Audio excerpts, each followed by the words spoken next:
Me. The last time she was taken out, so she had no human interaction or anything like that. So I'm like, well, The Allied forces have captured a zone. damn. I'm like, well, oh well.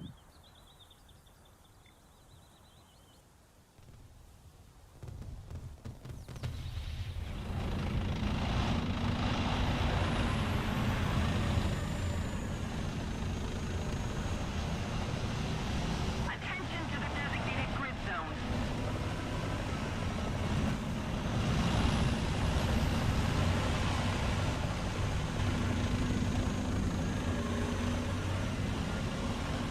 Attention to the map.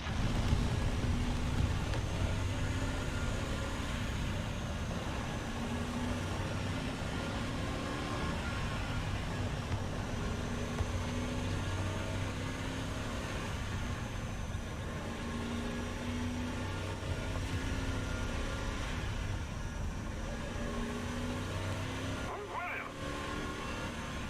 Attention to the designated grid zone.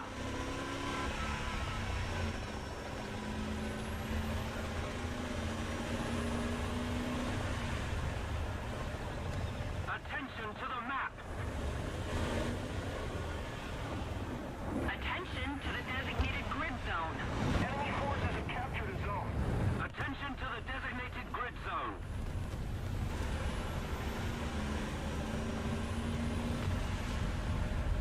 We no longer have the advantage.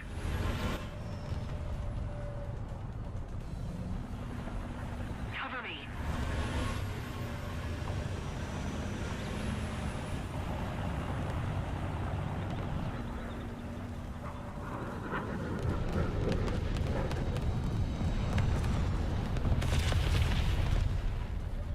Well done.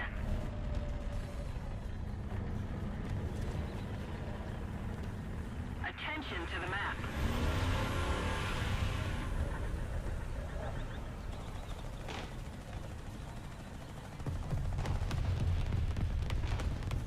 Attention to the designated grid zone.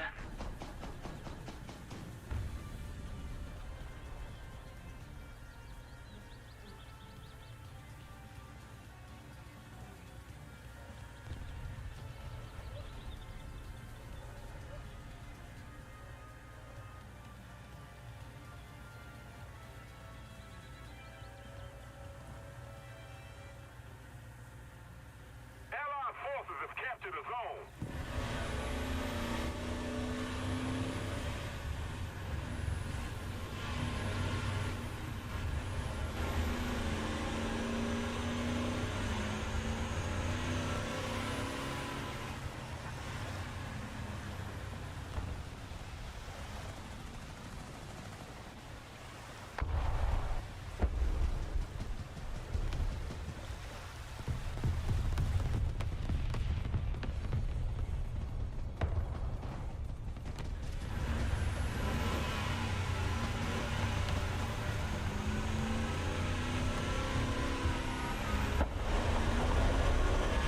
Most of the zones are under enemy's control.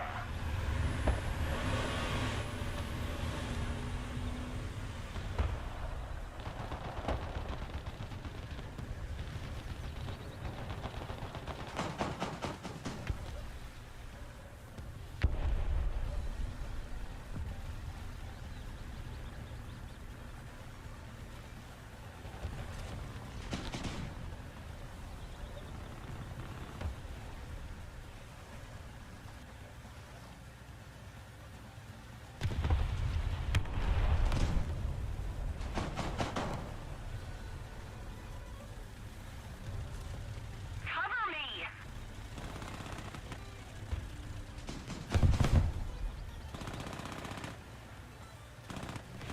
Attention to the map.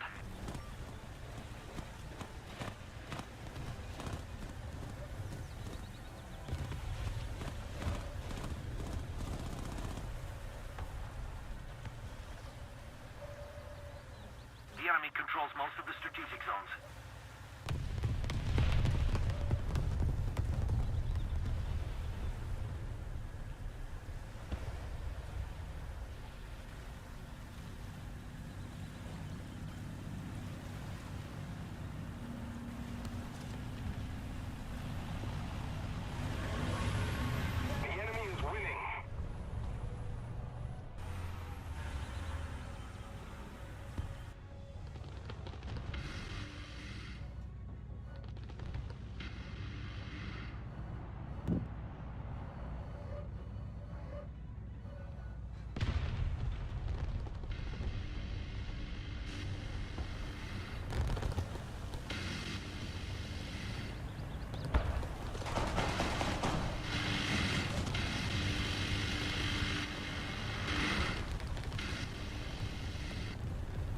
silent.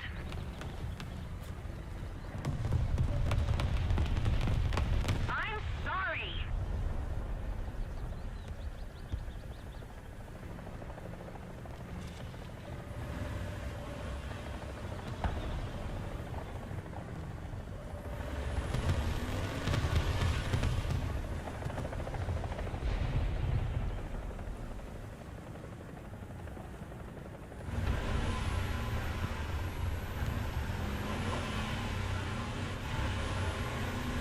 Attack the enemy.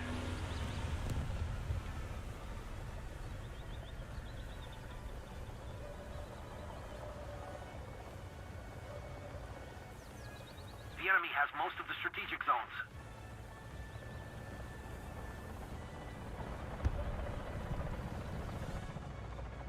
Attention to the designated grid zone. Attention to the designated grid square.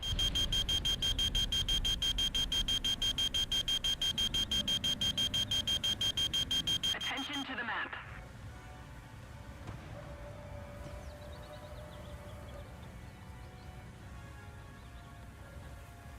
Attention to the designated grid square.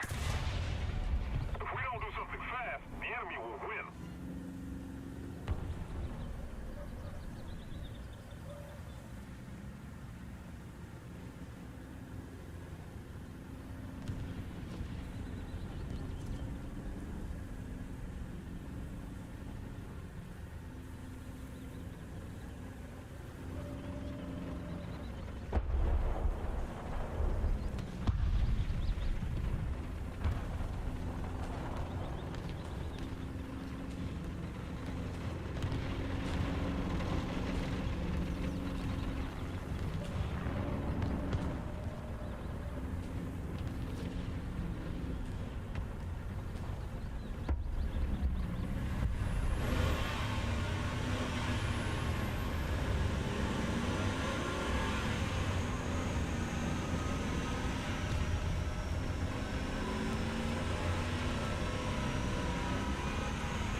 Well done.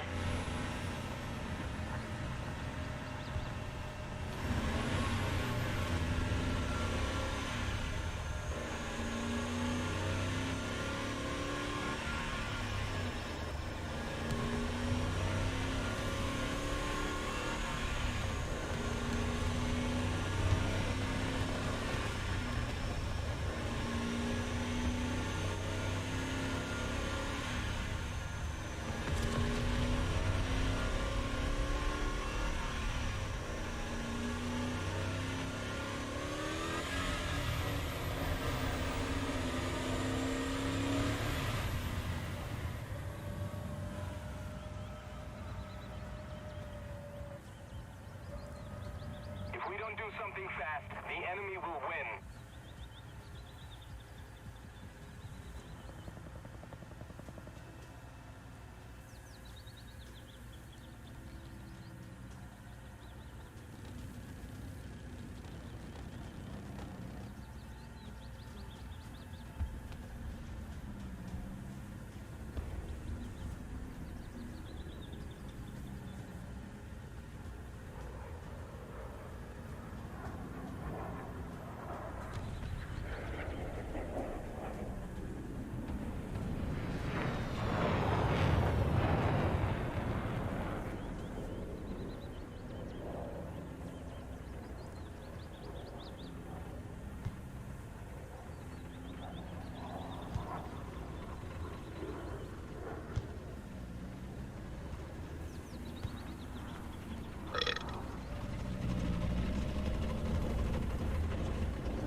Operation failed. Return to base.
to a channel.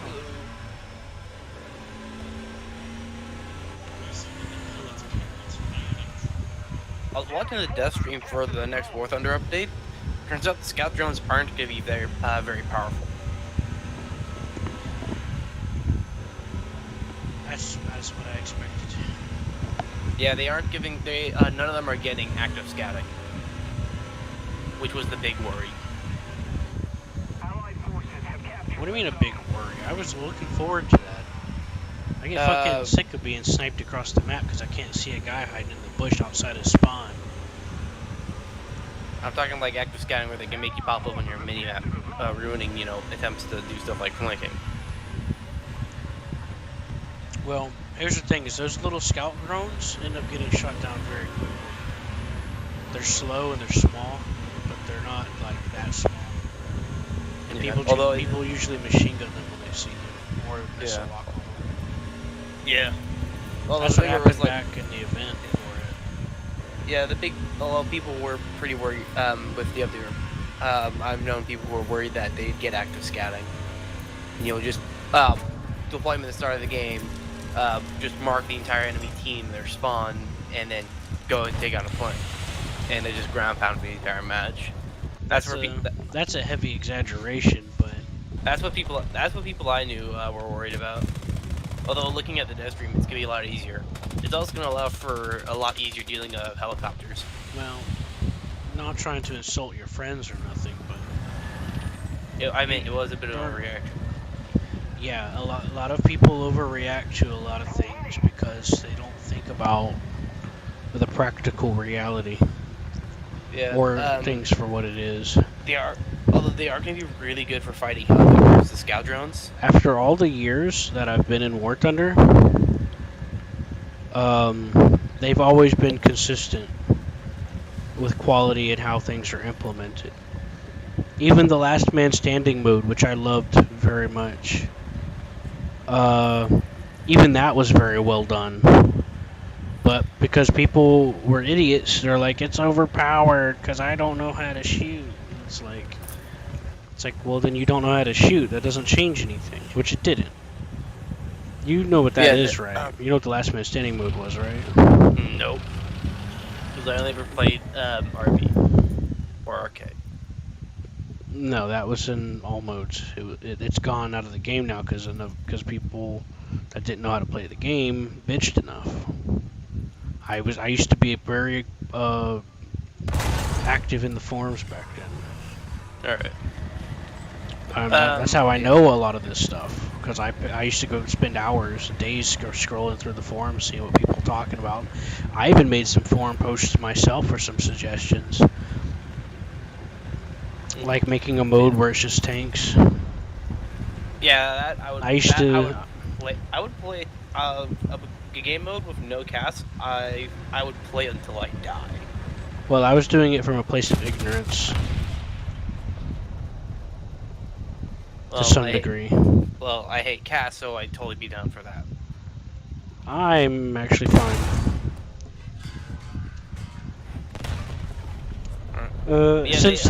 Since then, I've gotten better at the game, and I don't have a problem with cast like I did before, because I know how to work around it. Yeah, the scout planes, you can kamikaze them into rotary blades of helicopters and get the kill, which is going to be very valuable.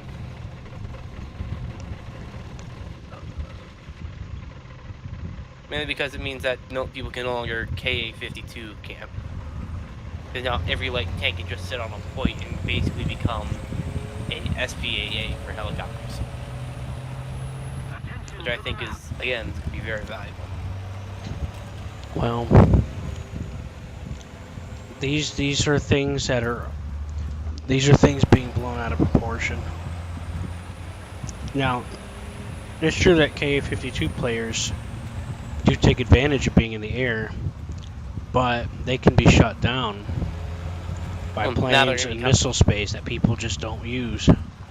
That some people don't want to use. That's why I spawned in a missile space from the start. Well, now the light tanks are going to be able to kill them from anywhere. Well, see, you have laser range. Every MBT gets laser rangefinder, so you can actually snipe a KA-52 using it. So, I said light tanks. well, light tanks tie into the 11.0. They get them too. They already got laser rangefinders.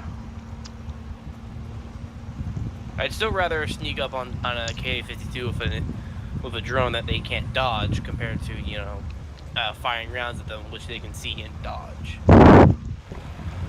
I've shot down every. The only way that they can know for sure if they're being shot at. Is they hear the crack. Well, some of them get radar detectors, and what you could do is if you use radar tracking for your guided missile, just don't use it. Guide the missile up to it because it's proxy based anyway. It's manual. Several of them are. There's several different missile space in the game, and there's several in Germany that are just manually guided. But yeah, the scout drones are gonna be good. I feel like. Because I mean, the devs show that you can. The devs even show that they have a use of taking out helicopters.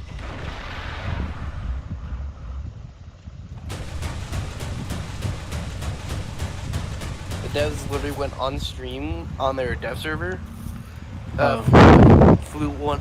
Those flew aren't developers, by the way. Those people in that stream aren't developers. Which one? The one that they put out today. Those aren't developers. Then who are they? One of them, the German guy, is a really popular YouTuber that I don't watch anymore. And the other guy, I think, was also one, but I don't really remember. I don't really remember him. But no, they're not developers. No. Either way, they did show off some interesting stuff. They started bringing him into stuff because he's just a big YouTuber. Yep, they've been doing that for a few years now. I'm not jealous. Anyway. Yeah, but yeah, I have a good feeling about the development of this stuff. Well, so you also got to keep in mind is you also got to keep in mind about if your experience of the mode, because I always see this happen. Something's going to be added, everyone freaks out because they just assume the worst for it because that's just what you do these days instead of just chilling out and thinking about it. So we'll just see how it goes, but. Alright. I feel like it's gonna be. I feel like it's gonna be good development though. Scout drones at least. I don't know about the strike drones.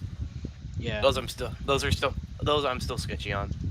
Well, some of that stuff you're talking about the other day, I didn't want to get too much into it because I know that you don't have anything above a certain BR, so. Yeah. So I know that I a lot of observe. it's. I know observe. you're just going off of what you've been hearing. Yeah. But the best thing to do is just relax, because the bigger problems that I see are more related to MBT combat itself. Oh yeah, I've heard a lot about that. It's not fun from what I hear. Oh, it's fun. You just gotta learn how to do it. You'll get a lot of situations where the Russians or enemy team will just rush to your spawn, and you're not always able to deal with it when you don't know what you're doing. But that's okay, that's fine or whatever. The team did something. But here's the real thing. You spawn, so you join a match at 10.0 and up, or 9.0 or 7 or whatever. You drive out of spawn and immediately die because you got laser range sighted by a tank. Just a tank in general. It doesn't have to be an MBT because light tanks can get this too usually. From across the map. Because laser range finding in thermals. Guys have map design 101. They'll come out of their spawn. It's got nothing to do with that. It's about creating a spawn where you can die from across the map is totally the fault of Gaijin and their map design. No, it's That's because not on the player's it's fault. because you went out the spawn that particular way. Also, it's part of the reason why those maps changed like that was because people asked for it. Did it improve it? Maps, that one, those almost all the maps in the game have been around for a while, and they keep making gradual adjustments. I played on that one map that has like that destroyed castle up on the hill recently, and I immediately noticed that they've made changes to it. Well, hey, they're finally doing something. They're always doing something. And it feels like they take a bit longer than they should to do it. No, they don't. That's the thing, is all that stuff you keep hearing people say is all bullshit. All that carries over from all the way back whenever the game was being assaulted by the wargaming people that play that game and start those rumors and shit. Like, people overly generalize and don't appreciate what they have. Developers do a lot for this game. They could just say fuck it and then just start throwing everything around, but they don't. It feels like they do. It feels that way because you've convinced yourself of that, is what I would say to those people. And I know you don't know much better because you're puppeting it, but still, parroting.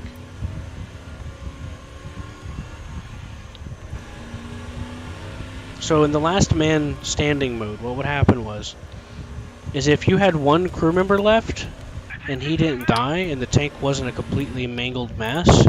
Oh, you told me about this. Yeah. They would you have to say if they were the driver, they'd have to drive to a spot. You'd have to wait a bit for them to move to the gunners, and then they'd actually shoot.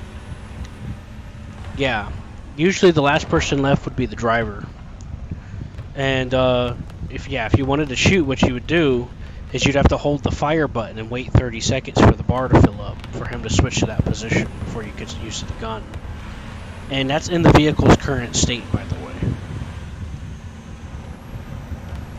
And which was awesome. It made me think about some of these interviews and documentaries I've heard. And it was rare, too. Because think about how many times you've died because your entire crew was just killed outright. Quite a bit. Yeah, it was rare to let that happen. But there were some forum posts that started gaining traction from people that didn't know any better. They're like, oh, these people say it's bad. This YouTuber say this is bad. They must know what they're talking about. They have to be experts. They said they have 1 million hours in the game. Well, sure enough, people making the alts and different forum posts and creating the idea of a common sense consensus. Within a month, that feature was gone, or within 2 months, I mean, because of public demand. And this was about 5 years ago. I think it was. I was still with my ex then, and this was around whenever some of that BS that was going on was starting to ease up.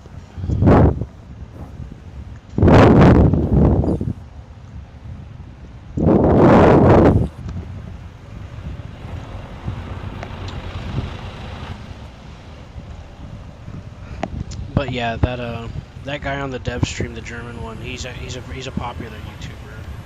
A lot of people take his word as fact, like Fly Daily and stuff like that. And I don't watch them. Yeah, I watch Fly. I more so watch Dollar. I don't watch hardly anybody. The only ones I bother to look at are the ones that talk about things matter-of-factly, and not just skewing people's perspective for views. Like, oh, this is so overpowered, blah, blah, blah, blah. It's like... So, Tim's variety is okay. He gets down into the details, and he doesn't... he might put a little bit of opinion here and there, but he gets down to what it is and what it can do, or what he thinks it can do with his. And he makes it very clear when he's like, I think this is my speculation. He doesn't just sit there and bitch and make up shit for people to beat, just for someone to get more attention, or drama, or whatever.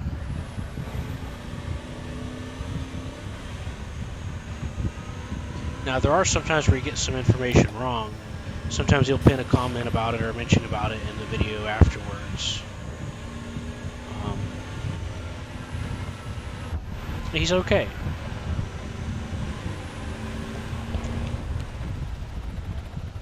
Alright.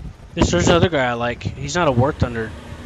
You know, he doesn't really play War Thunder that I know of that much. Or, I mean, I don't watch him for anything War Thunder related.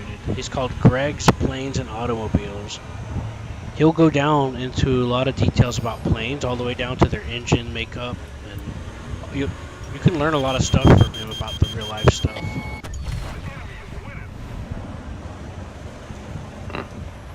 And it's helped me out at some point here and there. Like, I learned some things I didn't know about, like some different planes that made it interesting and more fascinating than I originally thought. Like how they used water. Germans used water in their turbo systems as a way to get boost out of it instead of using different types of fuel, which was a pretty clever thing apparently. Alright. Anyway, you hear about the new missile the U.S. developed? What's that? We developed a stealth anti-ship missile.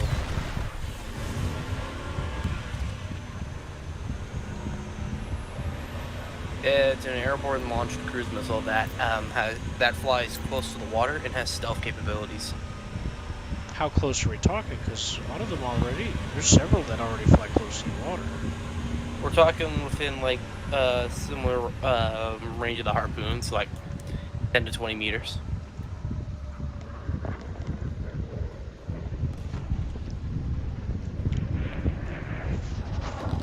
What makes it stealthy?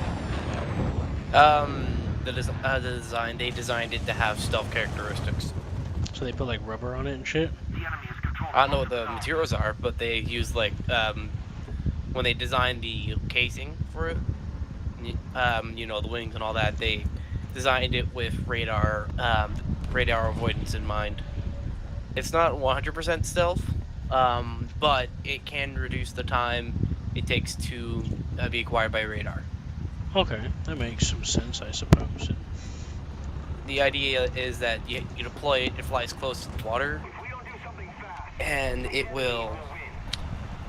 The ships won't be able to counter it in time because when it appears on their radar, it's already be going terminal. Right. If you were to try and detect the thing at like aircraft level, I'd predict you'd be able to acquire it from like 75, maybe 100 kilometers. That's with AWACS and all that. But with the but you're having it close to the water. Unless you have an AWACS up, you're not gonna find out until it's too late.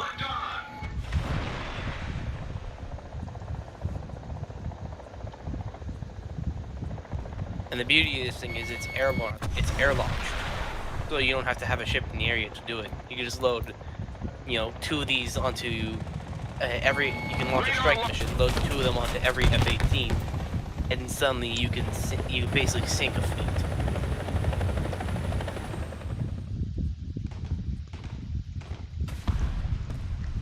Got good potential. Oh boy, enemies are in spawn. I'm gonna spawn in and get a free kill. Nice. Operation failed. Head back to base. There's one thing I like Gaijin for adding. It's spawn protection. Yeah, that's actually been in the game for a long time. Yeah. They added that all the way back to after tanks came out. Yeah, I do. They probably had a lot of like they probably thought about people trying to spawn camp and all that, and that's probably why they added it. That was the least of their worries. You know why? Because when tanks came out, that's when the wargaming community started raiding the game and review bombing it and spreading all those lies and stuff, scaring new people away and making people quit the game. And annoying people, like they were incredibly toxic. They would just go out of their way. See, in World of Tanks, what happens sometimes is that they'll just start a free-for-all in their own team at the start of a match because they're just it just gets crazy. Well, they were doing that in War Thunder just to piss people off and try to make them quit the game because how dare you have a tank game? Um, That's more realistic. and so there was a shit ton of team killing. So they blocked team killing from RB, and then they started adding spawn protection.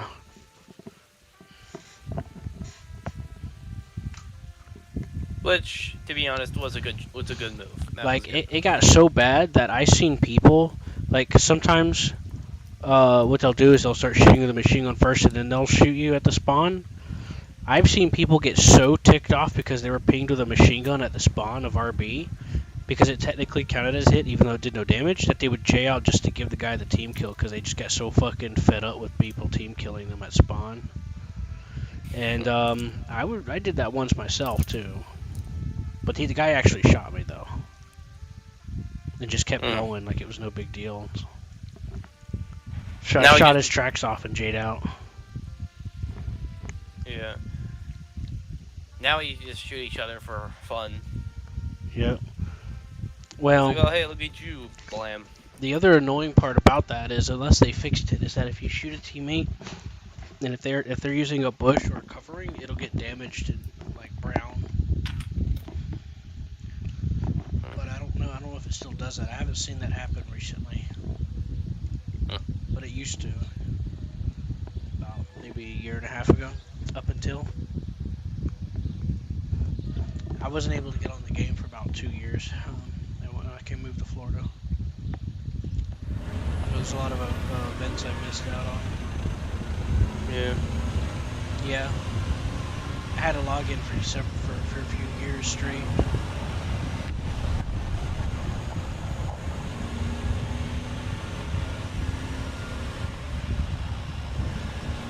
But yeah, just keep that in mind when you see people making broad sweeping statements like, "Oh, they can scout the entire team." Just press X to down a little bit. Just take it with some salt because it's usually just a knee-jerk, extreme reaction. Yeah. Even if you don't know what they're talking about, which is usually going to be the case. That's how I do things, and it turns out that everything was just fine after all. They were just being overzealous and assuming the worst, or I don't know, whatever reason they had, or didn't know that they had. And I'm not trying to talk bad about your friends. I'm just saying, like, just so that you'll know to keep that in mind for the future, especially when it comes to this game, because there's still a lot of stuff floating around a little bit, all the way back from back then. I've had a few friends of mine who I haven't talked to in a while, but I tried to get them to play War Thunder a while back. This is about 3 or 4 years ago. They still haven't tried it because they heard rumors that you're invincible with premiums and nobody can hurt you, and that it's pay to win.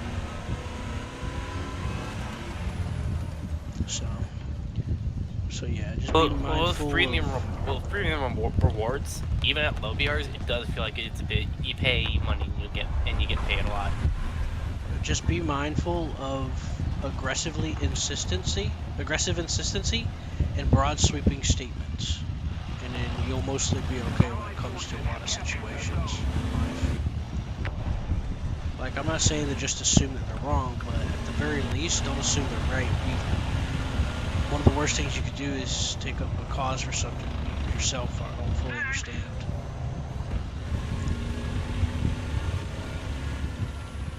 That's why Elon Musk is so rich. The biggest con artist ever. Well, he did sell flamethrowers. What's that? He did sell flamethrowers. But who else did, though? Who does sell flamethrowers other than Elon Musk? I don't know.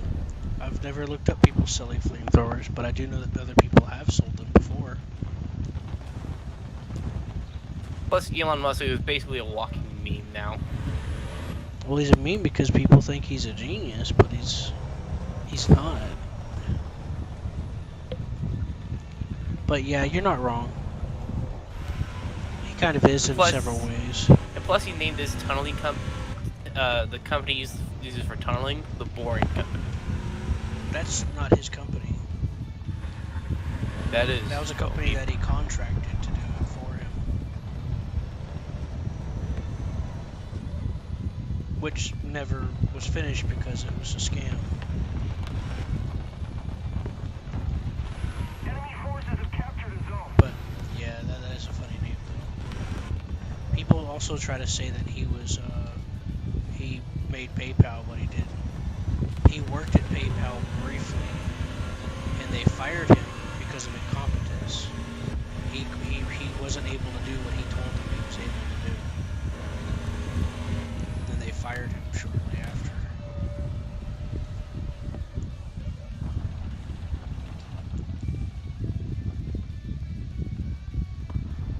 I didn't know that either. This is just stuff that I've learned about over the years, because Sounds like he's got a skill issue. Yeah, he's got a big skill issue. And he just keeps churning out lies, and people just buy into it because they don't bother to check. Like this one time he said he built an android and got a dude to come out in a cloth suit and start dancing around, and people were applauding like, oh my god, he did it! It's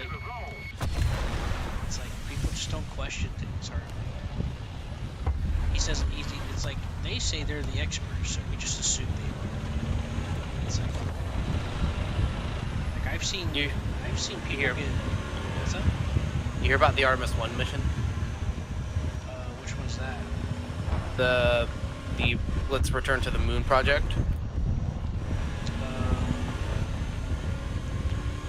I've heard there was a debate I seen a while back where they're debating if they should go to the moon or not. Oh, we're going back. One person was an actual astronaut that had real experience and thought put into it, and another was just a guy trying to sell an idea. NASA's launching a moon mission tomorrow. Well, that's cool. They're going to be taking up the what's called the Orion capsule. It's designed to carry 4 crew members. Yeah, one of the arguments that was made, which I agree with, is if we're ever going to want to try to explore space to any degree or any colonization or experiment with any of that, it's going to have to start with the moon. It's the closest and it's the best. And it's true. This was around the time whenever Musk for like the second time or third time was getting people to pay him money to go to Mars. It was another scam. Yeah, now NASA's going to be going to Mars. Going to Mars is dumb. There's so much more issues with that. Or do you mean the moon? Well, that's what the Artemis program is going to try and solve. They're taking with them inside the Orion capsule for the first launch are going to be satellites to gather environmental data for survival in vacuum. Another thing to keep in mind about NASA is that they're not like they used to be. They've also been sipping on some of the Kool-Aid a little bit. There's been a few times where they've said that they found a new type of carbon life form, and they actually lied about it and a few other things too. I don't remember all of them. So. Yeah, currently they've it's believed that they're gonna part of the Artemis missions. They're gonna be establishing a moon base. One of their objectives for it. I think it's too soon to fuck with any of that stuff, because first you gotta get various types of staging set up, like orbital staging to begin with. Oh yeah, that's the first. That's the step before that. Yeah, there's gonna be several stages. This stage right now is like getting all the data, to see if the capsule can sustain people for long missions. And the next, then it's carrying some satellites as well to gather, navigational data. And the next phase into it is, a manned mission to the moon, with the hope of setting up the infrastructure for a permanent space station around the moon. And then the phase after that is a moon base. And after that, it's Mars. Yeah. Werner von Braun talked about all this stuff, like way back in the 50s, and about how that would have to work. So this kind of stuff has already been covered. Yeah, now they're putting it to the test. Well, I don't know about that. We'll see. Yeah, I the don't believe arm is. hardly anybody these days, especially whenever they're making publicity statements. And victory will be ours. Sorry, that's just. I've been between NASA and Elon Musk. I've been like, we'll just see. If it happens, it happens. You know what I mean? I am curious though. Space exploration has been something I've been interested in. Yeah, by the looks of things, I have high hopes for the Artemis mission. It comes down to what happens tomorrow. I'm not having any hopes at all either way. It's just gonna be what it is. If it happens, it happens. If it turns out to be another lie, I didn't burn any energy worrying about it. But if it does, it does. And Yeah, that's great. It's gonna take months before. Huh? Yeah, the thing I'm looking at is this would have, whether this is a success or a failure, will have far-reaching consequences for the future of space travel. No. I think that's too optimistic either way. Ventures forth will always have failures. You have to use those failures to proceed. Well, yeah, that's why That's how we did it the first time. This launch has been pushed back by like 3 years because of technical problems. Yeah, I don't know about that. That's from NASA. I know it's from NASA. NASA lies a lot in this day and age. Why would they publicly lie about why they haven't launched their rocket yet? Publicity, just for the same reason why they said they discovered new carbon life and all those other things that they tried to say that they were doing or did, and then was caught lying about it. Funding and relevance. They were defunded by Obama when Obama was coming. When Obama came in.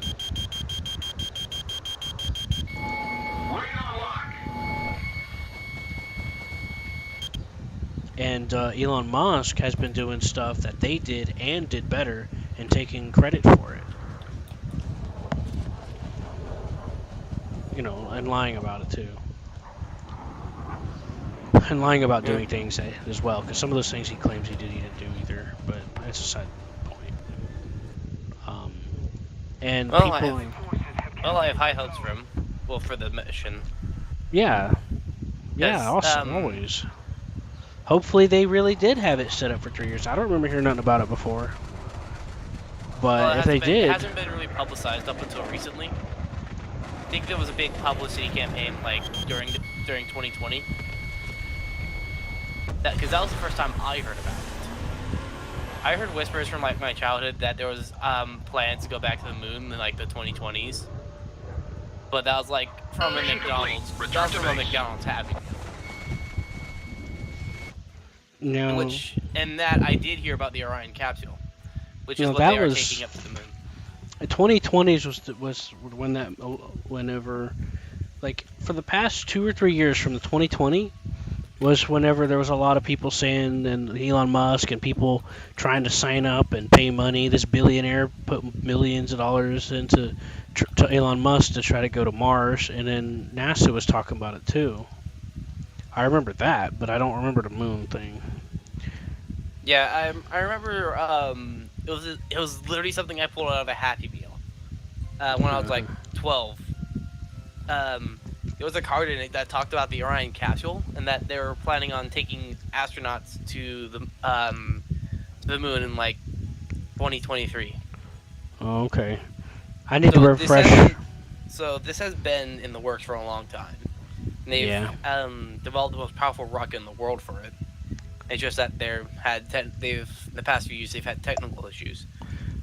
And literally like a week ago they had to push the thing back because they had a faulty sensor in the engine that was telling them that the engines were too hot for launch. I have to refresh my memory on a lot of these things. Because there's like so many different things. I don't even remember how long the Orion's been around. It's been around for quite a while. Although everybody's focus has been on the one that Musk developed. I used to study up on all of this stuff a lot, but and then I was just like, nah, nothing's going on a whole lot. And then Obama defunded them all, and it's like, eh. Only because they weren't sitting around launching any rockets. It's for other political stuff going on. Yeah. They were actually trying to work on a few projects, but they were getting defunded because politics. Yep. But I don't want to get into all that because, like, this is stretching my memory at the moment. Like, I don't really remember all the details. I cleansed my mind of that stuff because I was like, well, that's in the past now.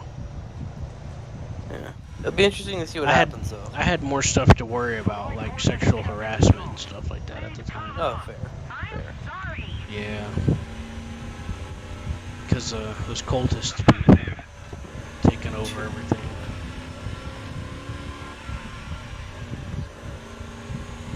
Sounds like a local problem. No, it's across the world. Don't tell me you're buying into that bullshit.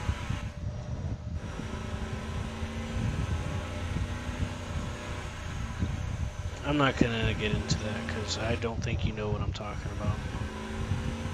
Probably not.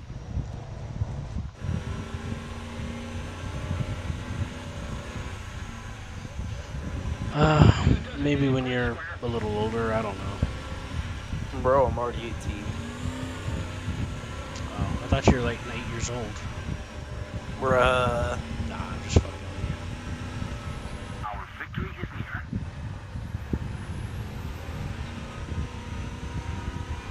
I'm not like, what was that guy's name? You know, like the 14-year-old that we had in here every now and then? We've Lore? captured most of the strategic zone. Yeah, Lore. I ain't seen him forever. I Well, see him you're pop sure- up, but he ignores me when I message him. Well, he hasn't been on the server, so I haven't seen him at all. Yeah, I've been trying to message him on Steam here and there. He just fucked off, I guess. I don't know. Probably because me and John kept telling him to stop whining.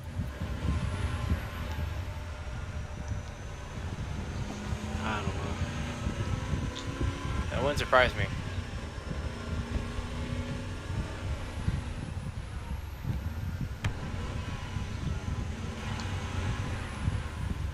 Man, these echoes in this game fuck with me. I keep sounding like if someone's firing from my left, but there's no way. That's out of bounds. It's What just game an are you echo. playing? War Thunder. Yeah, they said they fixed the sound problems. That's not a sound problem, that's an echo. They simulate echoes and stuff. Sound attenuation. Mm. And the speed of sound. This was something brought up just before I came to Florida when they started adding in these when they started detailing some of this and updating it.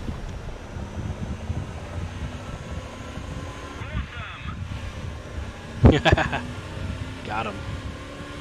Yeah, as you can probably tell, I got For Honor to run on my PC again. Yeah. You been enjoying it? Yes. That's good. I signed up for the beta because a while the back. character I use has a habit for kicking people in the balls. Keep it up and victory will be ours. The servers? What? You said the servers? No, the character I use Hmm. has a habit of kicking people in the balls. Unironically.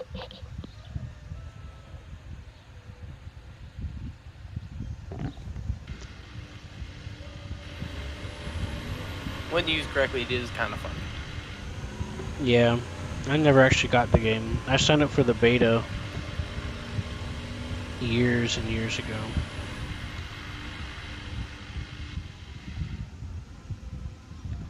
I'm just over here scouting people. Yeah, Forerunners basically become the Power Rangers of medieval fighting. Have they fixed any of the problems it had? Balance and stuff? And the server issues if you get disconnected? And the peer-to-peer issues? I haven't been experiencing those, so I assume so. Oh, okay. Well, I thank you for being honest about it. Yeah, the only like connectivity issues I've had are client side. So Okay, as long as you're aware of which way it was going, I can work with that. plus they keep it. Plus they're actually they're taking a seasonal content sort of approach to it, which means regular new content. I thought they abandoned the game for a short time, but they must have picked it back up. Yeah, they've been doing seasonal content, sort of like what Bungie's been doing, Mm-hmm. and so far it's been working.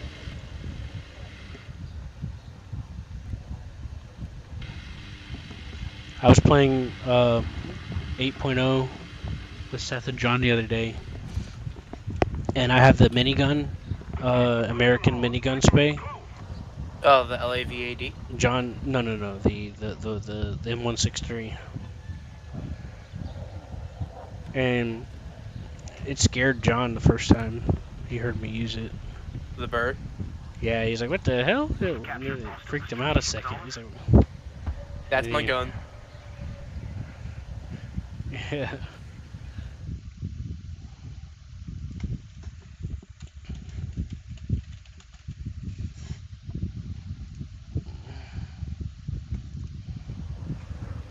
Oh, I hear a plane coming. I'm gonna fire up that Sam. I'm having last night. I want you to look at the footage I made last night. I was going with somebody, an old friend of mine. I met him around. When did I meet you? Some shit. Locked on.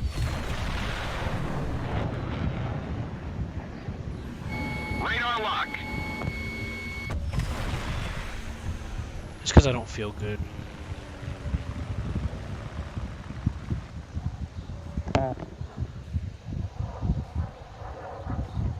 Anyway, last night we were taking. He was taking this tiny tank called the Ocelot in Germany. It's like an Oh, yeah, I know infrared missile spay. And I did the Type 93, which is the Japanese infrared I know that missile one. spay. And we were getting up into weird places and shit. It was pretty Yeah. fun.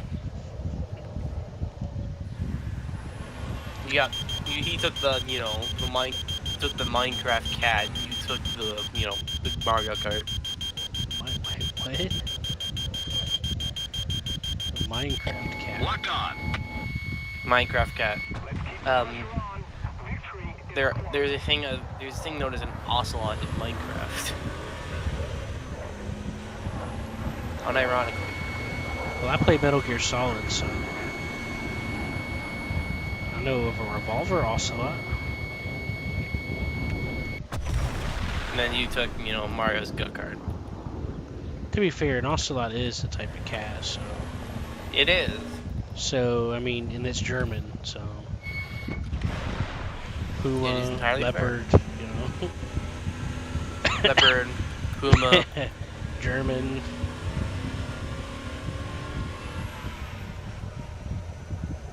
I'm pretty much behind enemy lines at this point.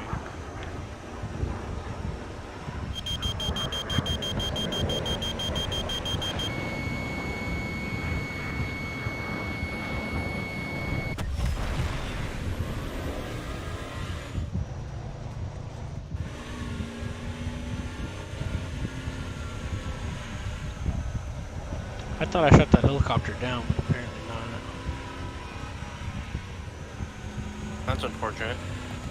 Yeah, Only this if you thing's had those. freaking Only fast. if you had those scout drones, so you could fly them into the propellers. Nah, I got a SAM missile. I still think that those scout drones could become better anti-aircraft weapons for countering helicopters. Assuming they're not shot down. Operation complete. Return to base. They're pretty small. At the BRs those drones are going to be at, a lot of helicopters have air-to-air missiles. Will they be able to see the drones though? Probably, if they got radar. I'll be right back. There's too many variables because I don't know everything there is to know about these, about the helicopters. But I do know that some of them are supposed to have radar. They do have air-to-air missiles. It probably would be harder to see them coming directly. So I know some of them do have radar because some of them have early radar warning systems. But those drones weren't very fast. Weren't very fast when I used them. Doesn't matter if they're fast. It matters if they hit.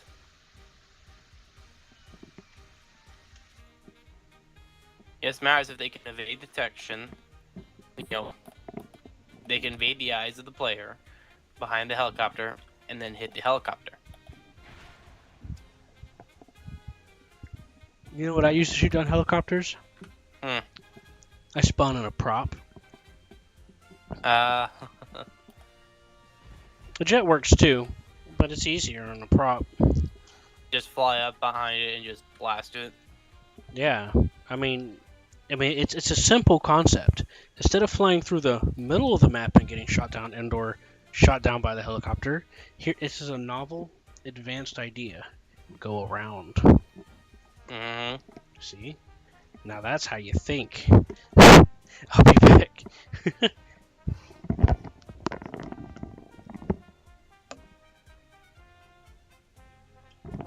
Oh wait, one more thing. The other thing I do is I just laser rangefinder with my tank cannon and shoot it with that, usually. But if they're moving around, I'll use the machine gun. But I don't usually worry about none of that because I spawn in Sam. So it's not a big deal to me. But I do understand some of the issues because like I'll play a tank sim and I have join in progress, so sometimes I'll spawn in and they'll already be watching the spawn and nobody did anything to do anything about it.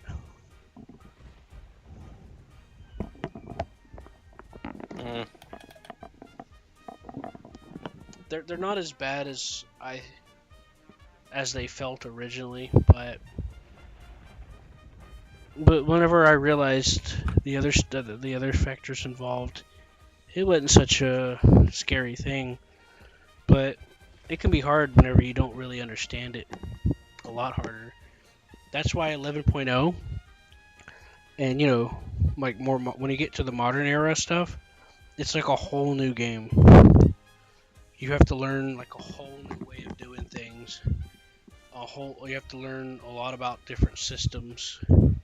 And that's what I was doing, and it's helped, which is pretty much how I started War Thunder.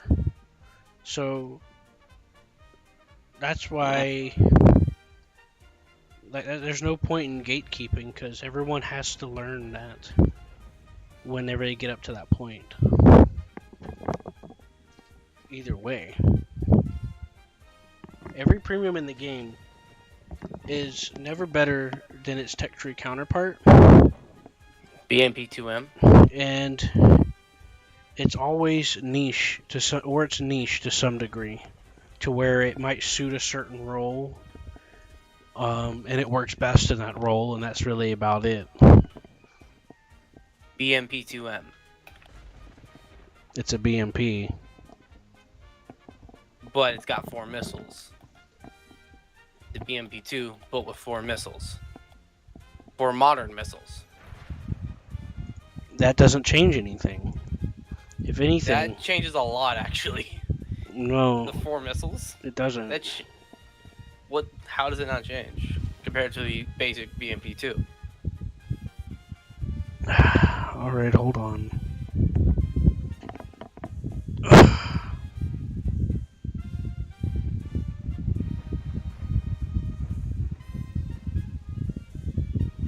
It's a squadron vehicle, not a premium. For one. You can still buy just spamming G. Yeah, but it's not a premium. And 2, it does beam rating.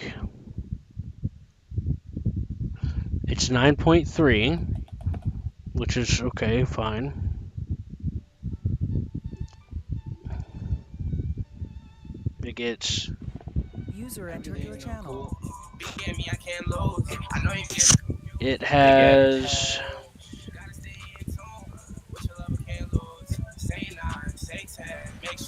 It has no protection like a typical BMP. It has the 35 millimeter cannon of the BMP2. It also has 4 ATGMs. It's a 30 millimeter cannon. Sorry. That doesn't make it That's special. It's just a slight different variation of BMP, but it's got nothing that makes it overpowered or anything. It's those missiles. It can rapid fire those missiles, giving it higher lethality. Everything can rapid fire their missiles.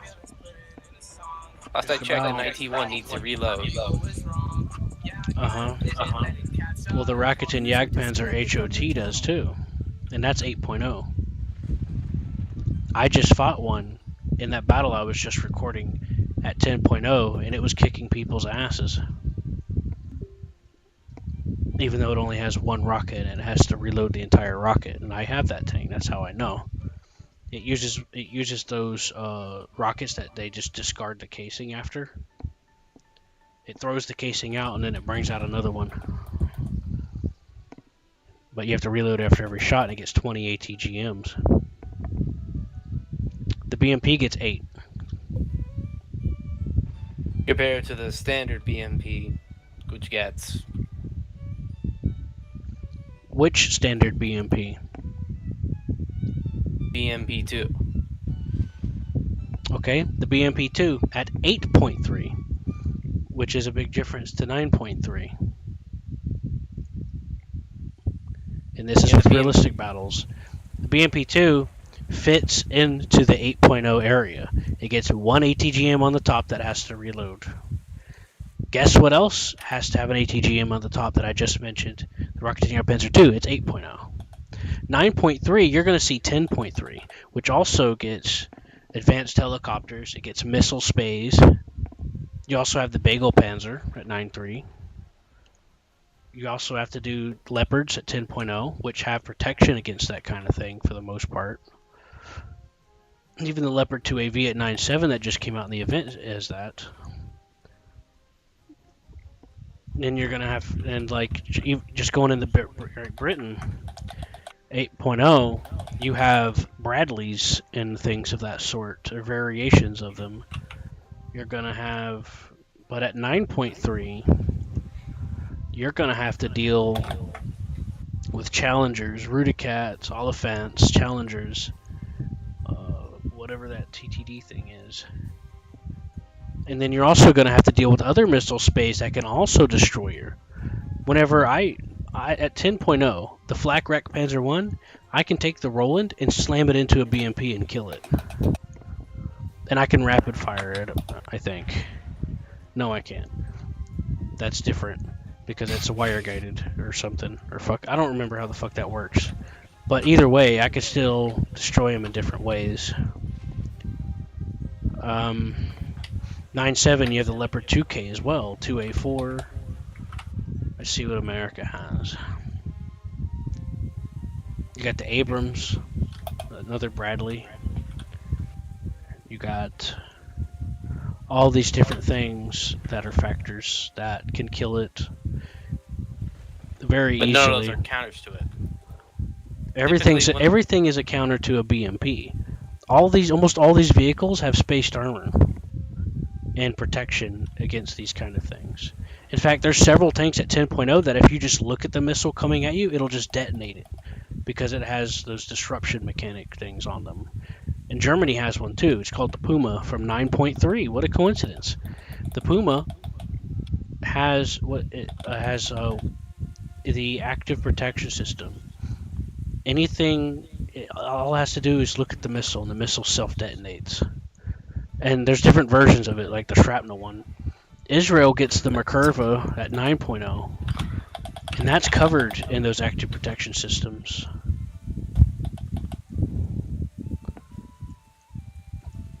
And spaced armor and plating. Yeah, the only thing that was really troved as a counter to the Puma was the Puma when they added it. No. That was people really liked having the Puma because it gave it because at least from what I hear, User it gave a counter disconnected to from the your channel. BMP2M. No, Which they're until full of that shit. point have been trumping lobbies. No, the BM2M, I didn't even realize it was in the game because I'd see a Puma and slap it. I've hardly ever had a Puma legit kill me with a rocket. I've had sometimes where I came around the corner when I wasn't looking and got shot in the side by a Puma BMP. But I've hardly ever died from them legitimately using the rockets unless it was like 8.3 and I wasn't paying attention. But the BMP2 is 8.3. It gets a single rocket, which fits perfectly in line with 8.0 because almost everything around there, the things that have rockets are usually single launchers anyway. Like the Martyr 1A3 is 8.0. But even though it's 9.3, it's still a BMP. It's got no protection, and it doesn't deal well with multiple engagements. I don't know. Take your word for it. Does it have to stop when it shoots? I don't know, but I'll find out for you. I'm not an expert, but I've hardly had that problem. I've heard some people saying things. Like when the Puma came out, people were saying that it was overpowered, but I was killing it just fine. Yeah, the Puma isn't overpowered. You just need to know where to shoot. I know. I'm just saying that Plus, it's a knee-jerk. Well, it's got no armor. Like, where do you need to know how to shoot? Oh, it's covered in ERA. Yeah, okay, yeah. That's what I thought. It's got more ERA than Russian tank. There are two for attacking it from the front. If you're using chemical warheads, there are two specific spots you can hit and not get have your thing get blown by ERA. Or you just aim for the ammo. Or here's the better way of removing the Puma from action: aim for the turret, because you'll likely cook off the ammo. And the Puma has no spare ammo, which means if you destroy that ammo box inside the turret, it has to go back to a point. Or if they have no points, it's permanently disarmed.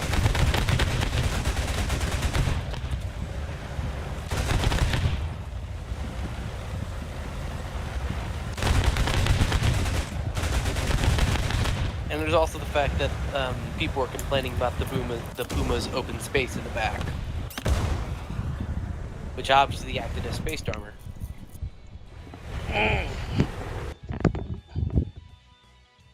Although if you ask me, you should pile six.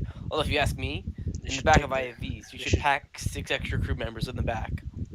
They should take their complaints up to the guy that made the tank back then, and it's not a lot of ERA in the Puma actually. It has the heat fences around it for spaced armor, but the only ERA is at the top of the hull, on the sides, and then it gets some composite armor in the front. The turret doesn't get any ERA. I never said it did. We said it got more ERA than a lot of Russian tanks. Fair, that was an overstatement. I know. It's just that I've never. I mean, it does have the cages to protect it against some warheads, but it won't stop the turret or nothing like that. The turret won't stop it too much, except for maybe like a couple of spaced armor parts that's built into it. That's why you shoot for the turret and cook off the ammo. Well, when you do that, you should usually be aiming for the turret if you're using an ATGM, to be honest with you, but try to get as much blowout down into the hull as you can. That's what I do for the Abrams. And that was actually a proven weakness of the Abrams in real life, too. I don't know about the more modern ones, but they did a trial a while back. Damn, I done forgot about it. They probably fix it with the SEP V3 because I heard they added more armor with it. Or either that, or they're gonna fix it with the SEP V4, which is currently in development. Yeah, the 2M was the BMP I was thinking it was. It's not that big of a. It's pretty much just a BMP to me. There's no special armor to it. It has some side skirts, which might be some slight spaced armor protection if you hit it just right. But that doesn't mean much. You're going to be fighting stuff with 300 plus pin or 280. Or potentially big warheads, so. The BMP was never made for that sort of combat, though. Yeah, it's for infantry and stuff, right? Alright? Yeah. It was made to ferry troops to a battlefield and then accompany them as they fight. Yeah. That was the whole doctrine behind the BTR, the BMP, the Bradley, the Striker, the Martyr. That was that whole doctrine. Yeah. You carry troops to a location and then you accompany them as they fight. I have heard people complain about the BMP before, but to be honest with you, I see it as an easy kill. It's a free kill when I see it. That's if you hit it correctly. Yeah, it's By got that no. you 50 It's got. cal sides. It has no spaced armor. It has no protection at all. Like, free kill. Like if I see an Abrams and I see a BMP, I'll aim for the BMP first just because I could just get him out of the way easier. If I spotted an It's got, Abrams, I don't prioritize it because I see him as a bigger threat. I just do it because it's like, ooh, free kill. if I see a BMP 2M, I'll likely hit it first because I know those missiles are a bigger threat than the Abrams APFSDS shell. I just missiles can be messed with a lot easier than that APFDS shell because I can go through trees and fences and stuff. Well, sturdy fences. 'Cause some fences you can blow Some fences you can blow missiles through if they're not sturdy enough. I need to make sure I specify that because I use that trick sometimes. Although I'm still going to shoot the BMP-2 first because I'm more worried about, rapid fire missiles than I am a single APFSDS shot because I have a chance of surviving the APFSDS shot. I don't have a chance of surviving 4 missiles. I don't worry about none of that stuff because I can dodge a missile easier than I can a shot. They're pretty fast missiles. They're average fast. For an ATGM, 300 meters per second is kind of okay. It's slow. Now, if they upgrade it, it's 320. It's like, okay. I mean, you can still dodge them. Like the Rakuten Jagdpanzer HOT, the HOT is 250, and that's 8.0. But if I look at the Bagel Panzer, which is 9.3, its tow missile goes 300 meters per second. Huh. Yeah. And if you upgrade it to the ITO, which is, it gets a slightly longer range, and you lose like 2 meters per second. Or 1 or 2. Yeah, about 2 or 3.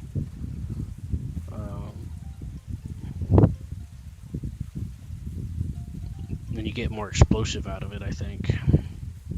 Yeah. So it's kind of average, really. Like, I test drove it to see how it felt. And, yeah, it was not... The only major difference about it is that you can fire you could fire on the move.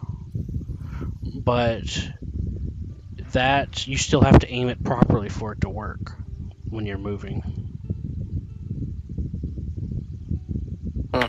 And if your gun jumps up and down from your movement, it's gonna, you know what's gonna happen. Let me see here.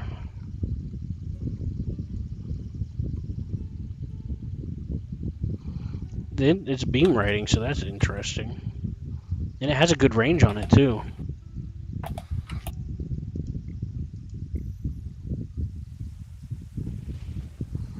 Let's see what the M901 has here.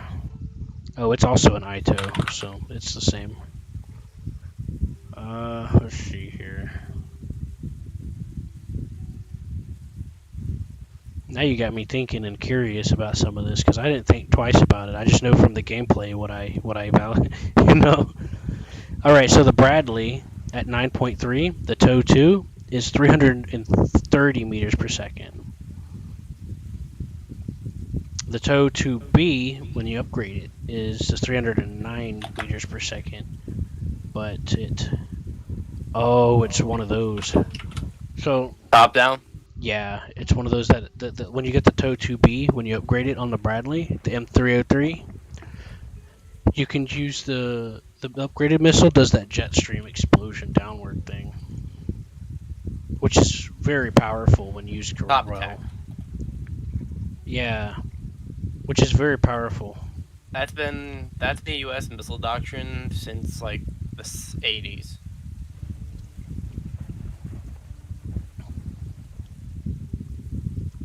Because that's what Sweden we base gets- Javelin off of. Sweden gets a couple of those, where it shoots a jet down from the a stream of explosions down from the top. Well, no, that's what the SO-2B is. So- Like the theory of attacking the top of a tank, penetrating the top armor. So the party bus is what I think Seth calls it. The starting missile that you get with it, the PVR 551, it's 296 meters per second, and it's got a good range. But when you get the upgraded one, it's 330 meters per second.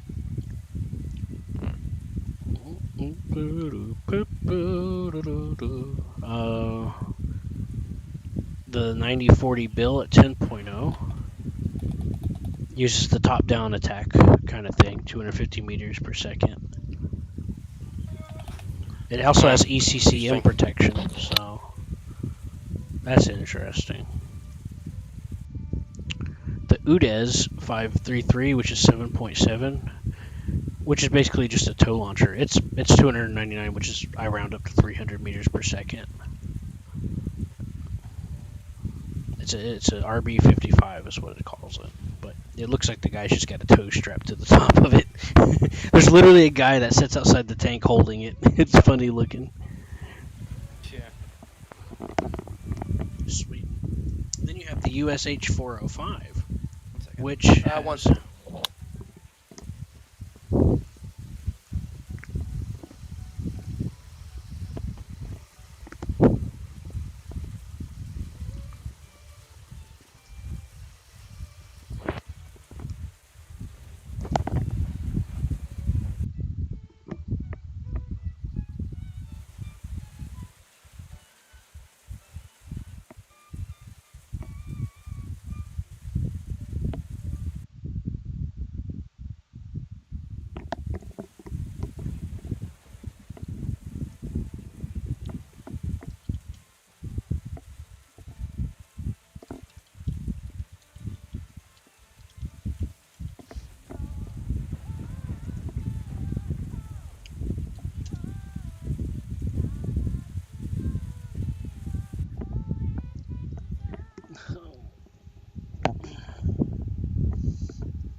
I'm back.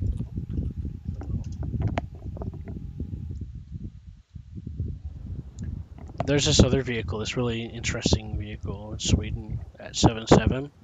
It's called the USH something, and it has two guns on the top of like this tiny little chassis, and you can rapid fire like rocket shots out of it. It's like 81 millimeters.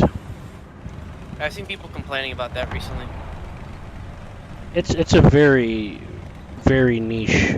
Like, I summarize Sweden as mostly niche, because that thing only deals well if you are able to take advantage of someone not directly shooting you. Because it's only like one guy in that vehicle. Yeah, I've seen people complaining about it because of the rapid fire capability. Yeah, well, they're just ignoring everything else, because that thing is very hard to use. Because at 7.7, and then it sees 8.7, 6.7, it has a hard time.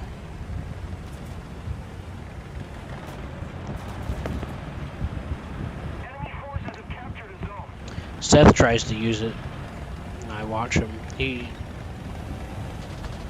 I've seen other, like, it's hard. You don't see a lot of people using it, but when you do, they have to do a lot of practicing with it, you know? Yeah. Somebody cover me. But it is pretty funny, though, and scary. Yeah, the majority of the people I've seen complaining about it are people who watch one of Spook's videos about it. Yeah, he probably said it was overpowered or something.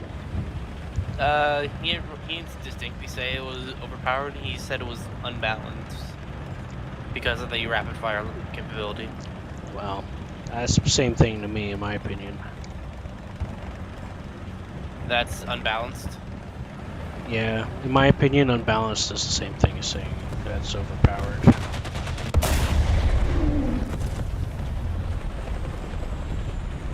Yeah, I've had someone link some of his videos a while back. I don't watch him either. Sometimes he has good points, mainly about improvements to the game.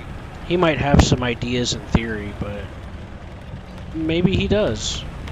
But a lot of the stuff that I've seen, because I've tried to look at, I tried to give it a fair chance because my friend from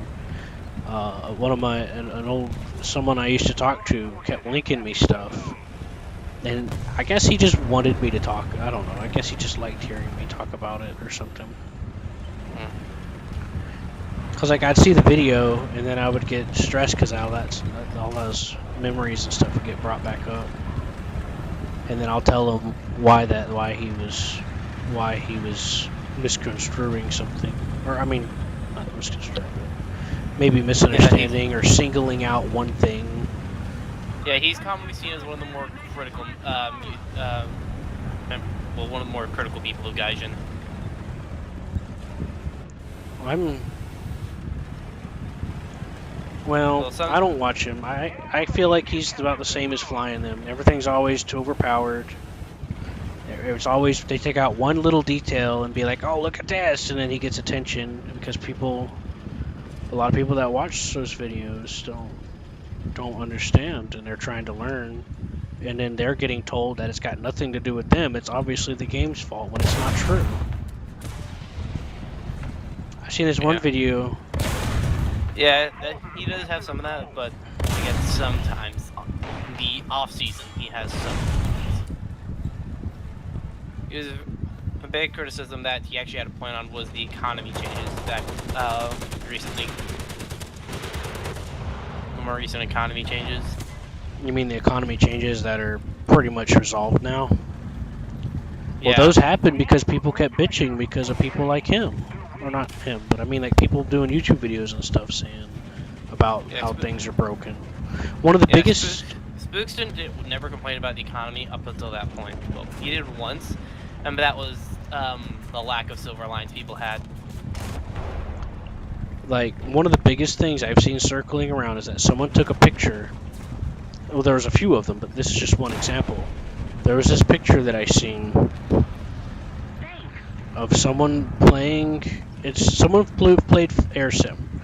And I looked at the match, and that match went through the whole 3 hours. Matches don't usually always last that long in Simulator. And this guy did nothing but bomb. And he had a booster for the entire 3 hours, non-stop. And he made like $1 million.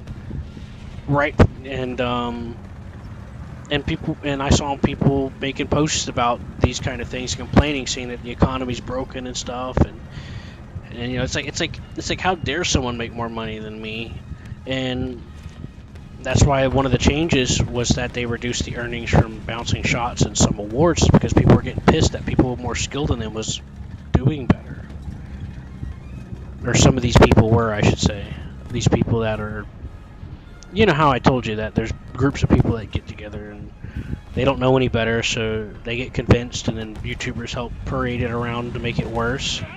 Yeah, from what I saw from the YouTube side, it's just typical.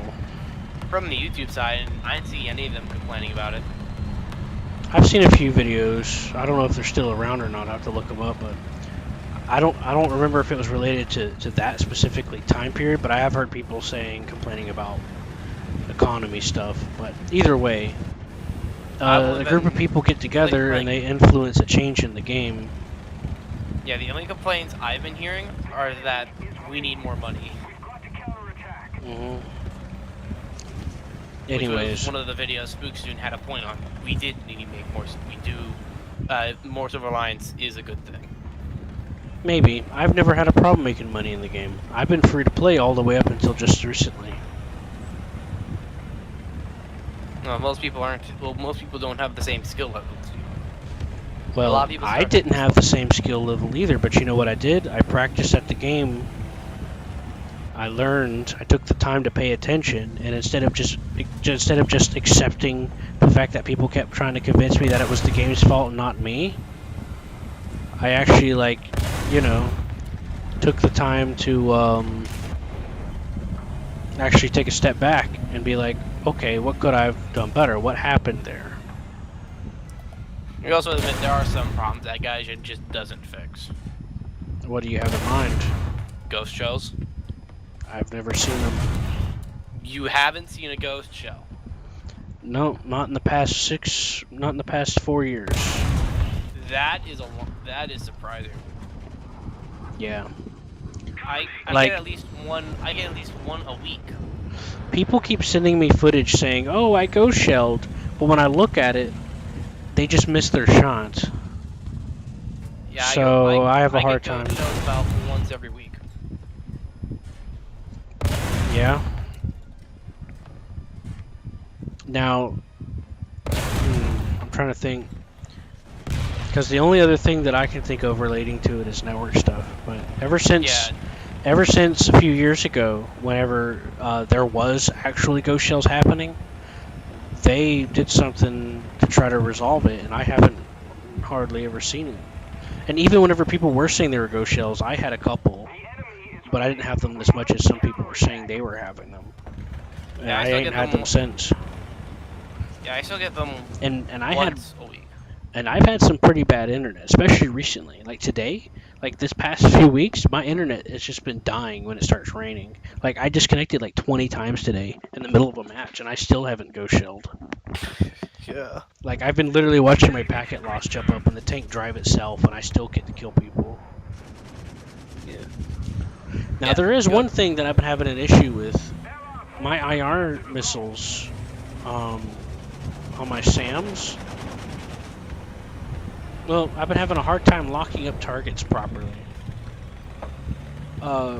With my direct tracking SAMs. And my IR missiles, I'd lock and I would try to fire, but nothing would happen.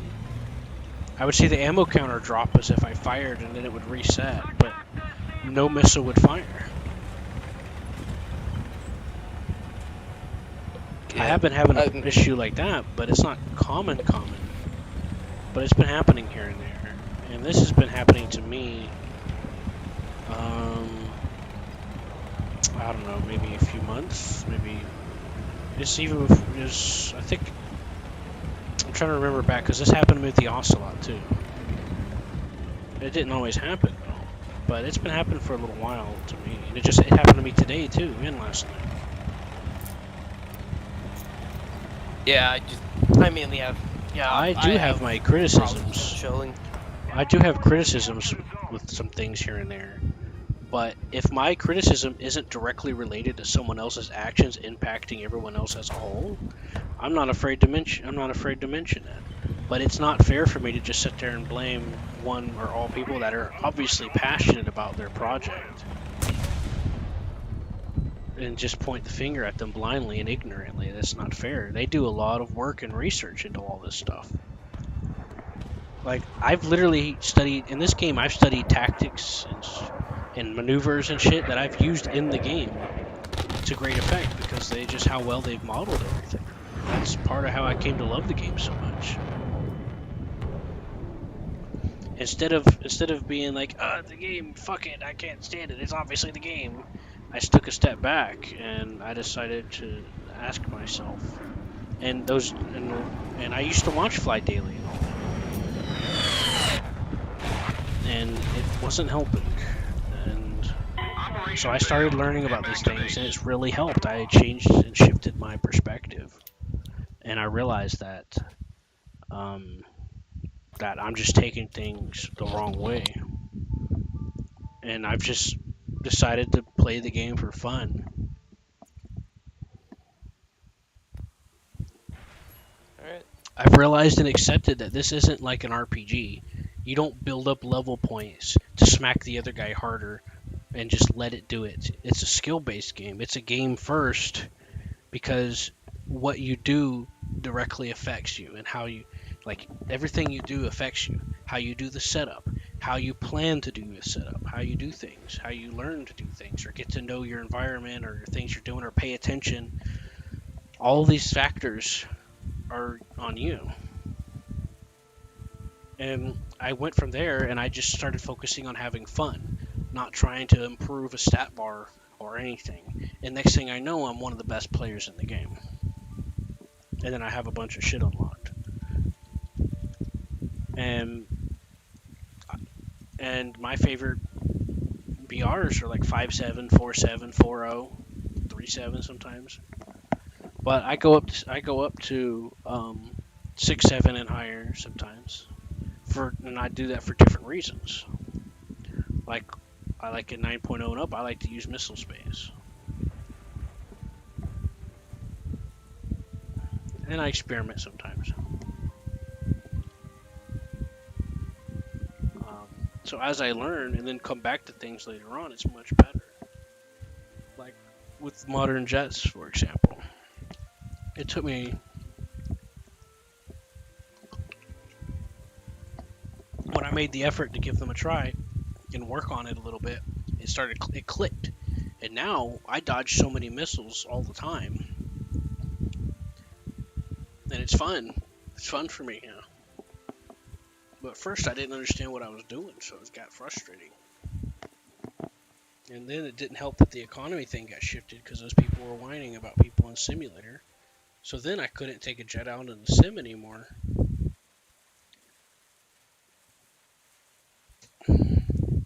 And RB is alright. But a lot of that's been, like I said, a lot of that's been rebalanced.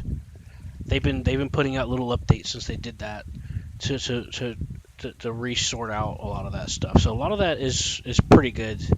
I'm still not going to take out a modern jet into simulator right now for various reasons, but I am playing simulator again now, and yeah, I forgot what the hell I was talking about. But yeah, I just naturally got better. Like, I got over myself and all the stuff that people kept telling me. Like, because I used to not get it. I used to not know the difference between a Tiger and a Panzer when I started. And I even played World of Tanks before I played War Thunder. And I made it up to the point where I used to get Tigers. I still didn't really understand the differences by looking at them. Not entirely, no. War Thunder is what really gave me the passion after learning about them and stuff. And then I realized how I've been a fool about World of Tanks. Yeah, I'm starting to fall out with War Thunder. In World of Tanks, it was a big deal if you could shoot somebody, but that tier system really fucks everybody over. And then you got the overpowered premiums, and then you got the level design that's been coming up lately that's been ruining everything. So I completely swore off that, and I played World of Warships, but I kept getting bored. And like it's slightly better than World of Tanks, but it's still the same slot machine bullshit. They use penetration calculators. Plus, they say that, but the penetration isn't a simulation; it's an RNG mechanic. Like, I've seen matches won and lost because RNG said no, you didn't do anything, even though you would have otherwise. For example, how many times have you hit a tank in War Thunder that should have killed it, but it didn't? Only if it rightfully so. Like the only time I've never really had situations like that in War Thunder because I've either hit them wrong or my aim was off. You can convince yourself you should have. War Thunder uses direct simulation. In World of Tanks, it's an RNG calculation. Like, whether or not you even hit him at all, even after you hit him directly, is still an RNG. And just shooting in his general direction is an RNG. And then I've seen an intense match where, beginning of the game, this guy's team self-destructed himself. And this was from a few years back. It's much worse now. I got caught up on some of what's been going on recently that I didn't know about. They've completely rechanged the maps too. Although I will give World of Warships a leeway because dispersion's a much bigger effect in naval combat than tank combat. World of Warships is slightly better. You don't have the premium ammo bullshit, but you still have the tier system and the other slot machine stuff going on. The only slot machine in World of someone who's played it, the only slot machine I ever encountered was the loot boxes.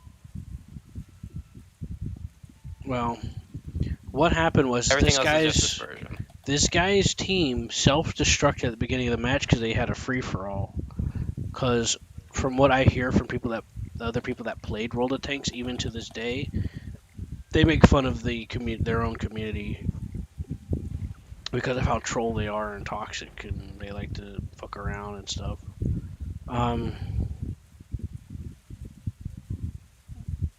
So one of the things that I see happening, what happened was, so this guy was by himself, facing the whole enemy team. He took out the entire enemy team by himself, and he was using gold ammo because there was a lot of premiums that he was facing and other reasons. See, premium ammo is supposed to guarantee you damage. He was using heat, which was the best that tank could use. And with heat, with heat, even if it doesn't do anything, it's supposed to guarantee some damage, like just base off of the explosion. That's the stated mechanics for that, how the explosions work, especially when you're using that type of heat in the game. So the last guy on the enemy team was capping the base. He had 10 seconds.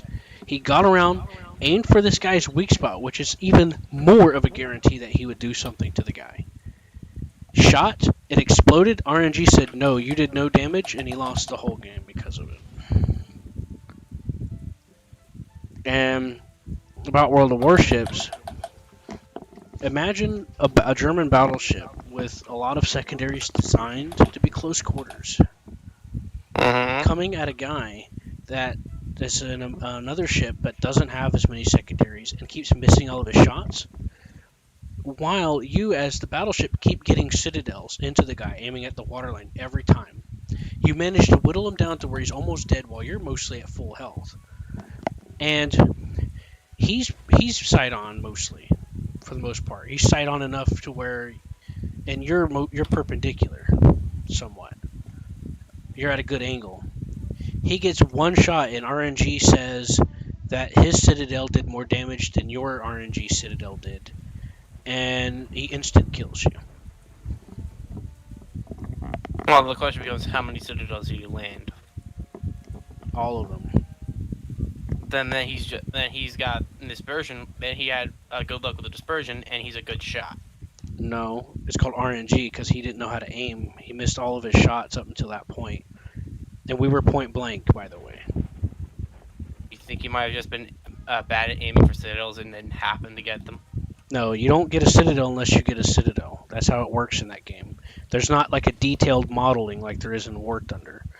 You have a box inside of it. You have a box inside of the model of the vehicle, and if you go into it and you do damage, that's a citadel, which is a crit, which puts 2 layers of damage onto the vessel. No, and it's supposed, they tell you it's supposed to do massive damage, but RNG is actually what tells it that. So sometimes if you do so much damage to it, it cancels itself out and you get low damage. That also comes down to the shell you're using. Because different shells have different damage amounts. But a lot more to it than that. It doesn't matter because Citadel's is still a Citadel, and RNG said no. And that happens all the time. Those are RNG mechanics, and that's how that works because it fits into their system. It fits into their tier system, it fits into their systems in general, and that's how they try to get you to spend more money on the game.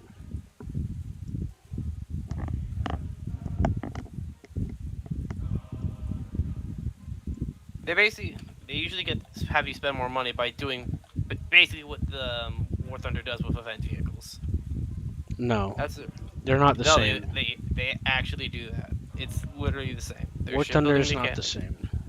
War Thunder's crafting events and World of Warships shipbuilding events are exactly the same. How are they the same then? You do tasks, you earn points, or in War Thunder's case, you earn items, and then you use them to help construct or buy, a special vehicle. I need you to go into detail because you're taking something and oversimplifying it as an example. I need you to be specific. When War Thunder does an event, you get something out of it.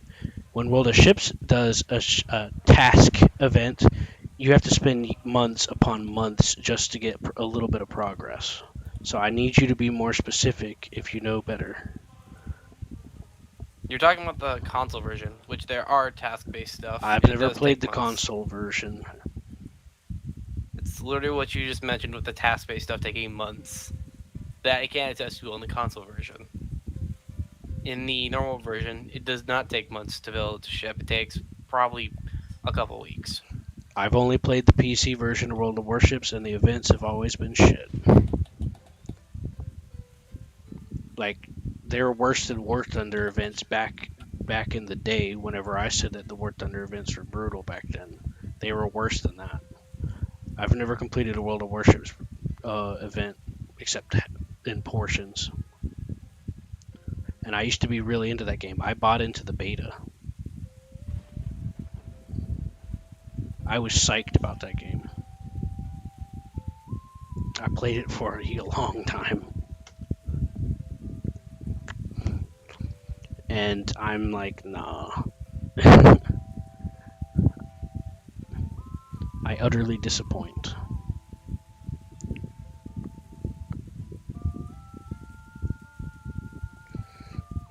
Either way, events are a thing, but you also got to avoid this bad habit, which I've fallen into before. Just because something's a thing doesn't mean it's always bad. Like, just because I can take this Type 75 self-propelled howitzer and use a proxy fuse to shoot down a plane, that doesn't make it bad. It's just something you can do with it, but it's not easy to do either. And if you're on a plane, those proxy shells are balanced. I'm gonna be honest. well, I'm just saying, like you can take any little thing and single it out and try to say that it's bad, or try to pretend like it's bad, and then you can build a whole narrative around it by twisting logic and thinking backwards and overthinking things. And I see this happen all the time with different stuff. And I never thought too much about it, honestly, about it being balanced or not, because you still have to learn how to aim to use it, you know? And if someone's flying at you in a direct straight line, like, you could just use machine guns on them anyway, so it's pretty much about the same thing. Except I'm using the tank gun and it feels cool. But my throat's hurting because it's getting dry. But yeah, these are things you gotta consider, because War Thunder is not the only game that does this, but it's in active development. And like, one of the things that I'm still upset about with War Thunder is, and this was whenever they changed the simulator stuff, they took out the operations mode to air sim, and the ability to manually set what nations can be on which teams, so you can't have a free for all anymore. That's upset me. They still ain't brought them back, and it's like, that's what got me into simulator, was the operations mode. Another thing that I don't like is the reduced time for battle. In NRB, matches were longer than they were now for the time limit. And what they would do is, after a certain amount of time, vehicles would spawn on the ground. I called them game ending, because if you shot the group of the vehicles, there was 3 groups. If you got all of them, it would end the game because you would lose so much tickets from it. Which is awesome. That's a great option and a great choice. But people started bitching about people being in bombers and flying around. I'm like, dude, if you can just leave. Go land, leave, or ground pound. Like, you're wasting your own fucking time trying to follow them around and bitch about it. So they started reducing the timer because of public demand. Then it got to the point to where it eventually got reduced to the point to where those game-ending cars didn't show up till just in the last minute of the game. And now you don't even see them anymore, because now the time's so short, which reflected in sim operations mode. Like, I've had bad battles where I've started in sim operation, and just as I got to like, if I was flying the B-17 or something, or a fast bomber, as soon as I got to the bomb point, the match would be over. It's like, fuck. But sim operation mode is what got me into sim, because I found during confrontation, Well, it's better now. Enduring confrontation's better now than it was back then. But I found it kind of. I didn't like it as much because I still don't. I still don't trust the snail and the stuff. well, I have more direct examples and experience, I guess. I used to. I haven't. I don't listen to what people say randomly on the internet because there's just too much misinformation and bullshit. I know from my experience that they're a lot better because I don't trust hardly any company, but I know that they mean well and they do their best, and I've seen that from their actions, not from just paying attention to people. Isn't that kind of trusting them though? No, because I still want them to bring back my operations mode, fuckers. But see, here's the thing: is they did that because of the response to players. So, what am I gonna do? Just point the finger and get the pitchforks? That's why I've been more vocal about this shit. Because I'm tired of it. I'm tired of fucking losing good shit because people want to bitch and don't want to learn how to play. Like imagine if you're playing like I don't fucking know Battlefield and then they're like, "Oh, this gun's overpowered." And you're like, "No, it's not. You just have to learn how to use it because it's slow. It's a slow gun." And the developers go, "Yeah, you know what? You're right because the majority we think you're the majority because you're complaining the most. So we're just gonna take that gun out." And that was your favorite gun. You know, it's like fuck. You gonna blame the developers? Maybe a little, but how much can you blame them? Oh right. So what I loved about Operation Mode is that it was kind of like AirRB, kind of where you had like the map like it, and you got air spawns for like the bombers and stuff, like normal RB. But it was like arcade where you had like one life per plane, so you could bring like a lineup, but you only got like one life, and like from the start you could like bring in any of them. That's why I liked Operations Mode. It was easier to get into. Like sometimes I would just want to go in there. Sometimes I'd be like, man, today was a fucked up day. I'll hop in and sim operation fucking around. And it was just, boop, there you go, you're going. But then during confrontation, and this was around the time when they started experimenting with the spawn point system with it, because of feedback. I was excited for during confrontation. It used because it's supposed to be for RB and arcade as well, and they did have it out for there for a little while, but they pulled it because they've been developing it more.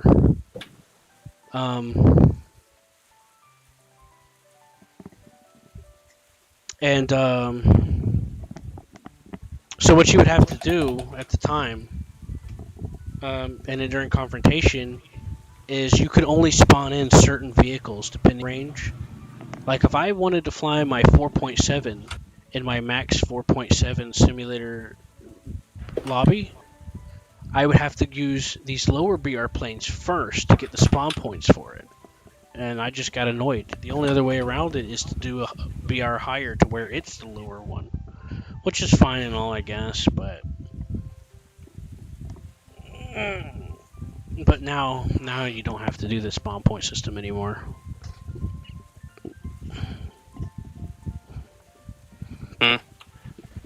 But yeah. And they've also increased the timer for the airfield, because what would happen sometimes during that time is that whenever you go to take off on the airfield, if you take like a second to check your options, it'll start threatening to kick you for being idle. Now it doesn't do that until you're there for like 5 minutes or 10 minutes or something. I don't see the problem with that. Yeah, like at one point it was like 2 seconds where it would start telling you that. So sometimes like as soon as I spawn, I'd push the throttle, and while I was taking off, it would threaten to kick me before I was even like moving on the runway. But it don't do that now. They've sorted a lot of that out. Okay. Yeah, and then they've improved like the things that you can do and how they appear and how often. So there's a lot of good things that's come from it. When you get close to an ally within a kilometer, he'll light up with his name, but not an enemy. So you got to be able to visually identify, or else you waste your time and potentially get jumped on by someone else. Yeah. I'm still not gonna be able to trust Gaijin though. I just don't think they're a credible company. I find them a lot more credible than all the other. Almost, there's so many more examples.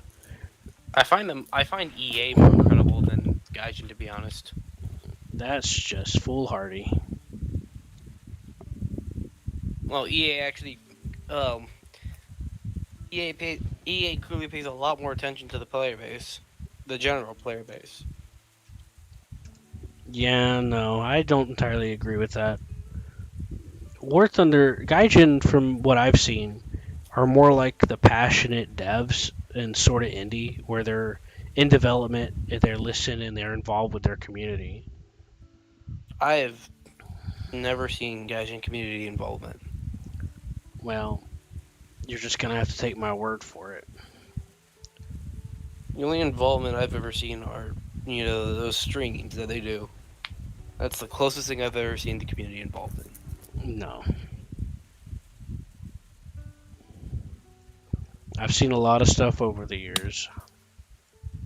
And I've played a lot of shitty games that try to take advantage of you, literally. And this is one of my favorite games ever because of over time I've got proven to about these things because I've never put money into a free-to-play game. That was one of my biggest rules. And I was free to play for the longest ass time until just recently. Now, some of the premium stuff that I've had a few years ago, I got for free. Or they were event vehicles. I never put $1 into the game. And over time, I seen a lot of stuff going on, and I gradually got to learn more, and I got to see a lot of things happening. So my consensus is that they're not that bad. And I hear all these people saying these broad statements. Oh, they just want to use you. This guy made a review recently saying that they're trying to use you, and it's like, no, I can literally think of anything that can prove you that says no off the top of my head. So you're obviously just blinded. You're just gonna step back and fix your There's also perspective. Gaijin's business tactics, which are basically make you mad or make you mad enough that you buy into the premium. You make yourself mad. Listen, if a game is fair enough to where your skill is the defining factor, like if you're getting mad about it, that's on you. That's not them. That's what Gaijin wants though, because when you get mad, you No. spend money. What Gaijin wants, look, if that's what they wanted, they would have clearly overpowered things to tempt you more, like World of Tanks does, with their bullshit inflated tier system. But they don't do that. There's 4 different levels to why that's incorrect. This game is made to be a game first. There's also the fact that the premiums have quite ridiculous buffs to RP generation and Silver Lines. Because they're a premium, that's the point. Yeah. Like, just because they make a bit more money doesn't mean anything else. Compared to 90% of equivalents. Okay, Leopard A1, what's the equivalent to that? I'm not at high tier, I don't look at those. I'm going off of what I know. You're making a lot of very big statements, though. You need to, like, just going around and saying these things, you need to know what you're talking about. The Elephant, 6.7. Literally the same thing as a Ferdinand. The Elephant is an event vehicle, and it's premium. So it gets the premium bonus. But it's just a Ferdinand with the hull mounted machine gun. That's it. It's literally the same. Same thing with the premium Yag Panther. It's literally a Yag Panther, but with a commander's radio on it. Tiger 2 SLA, same thing as a Tiger 2. It has slightly more horsepower, but it doesn't change much. All it changes is that you get a little more acceleration at like in like mud or something. The max speeds are the same.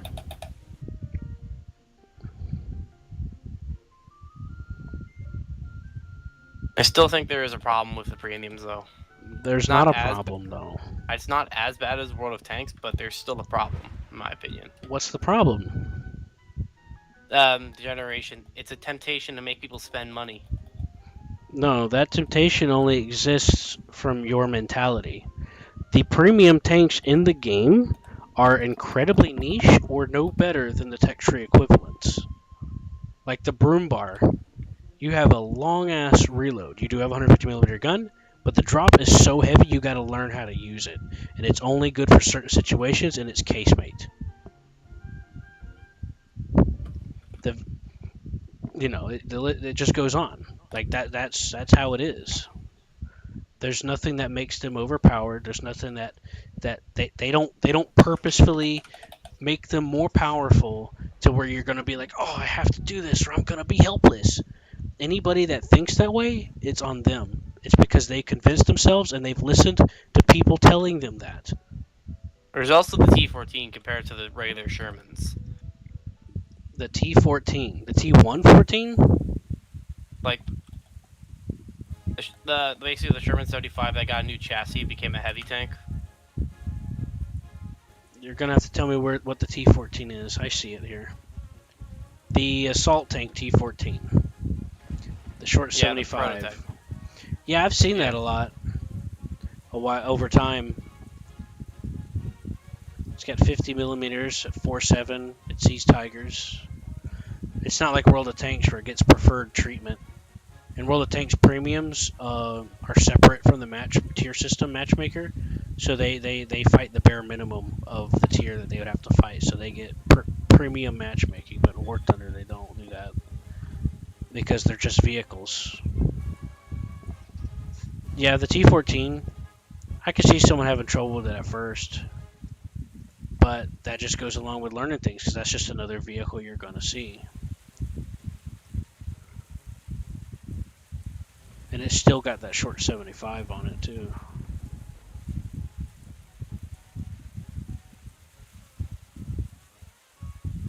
I don't see anybody using the T14 hardly anymore. Well, that's because it gets curb stomped at up tiers.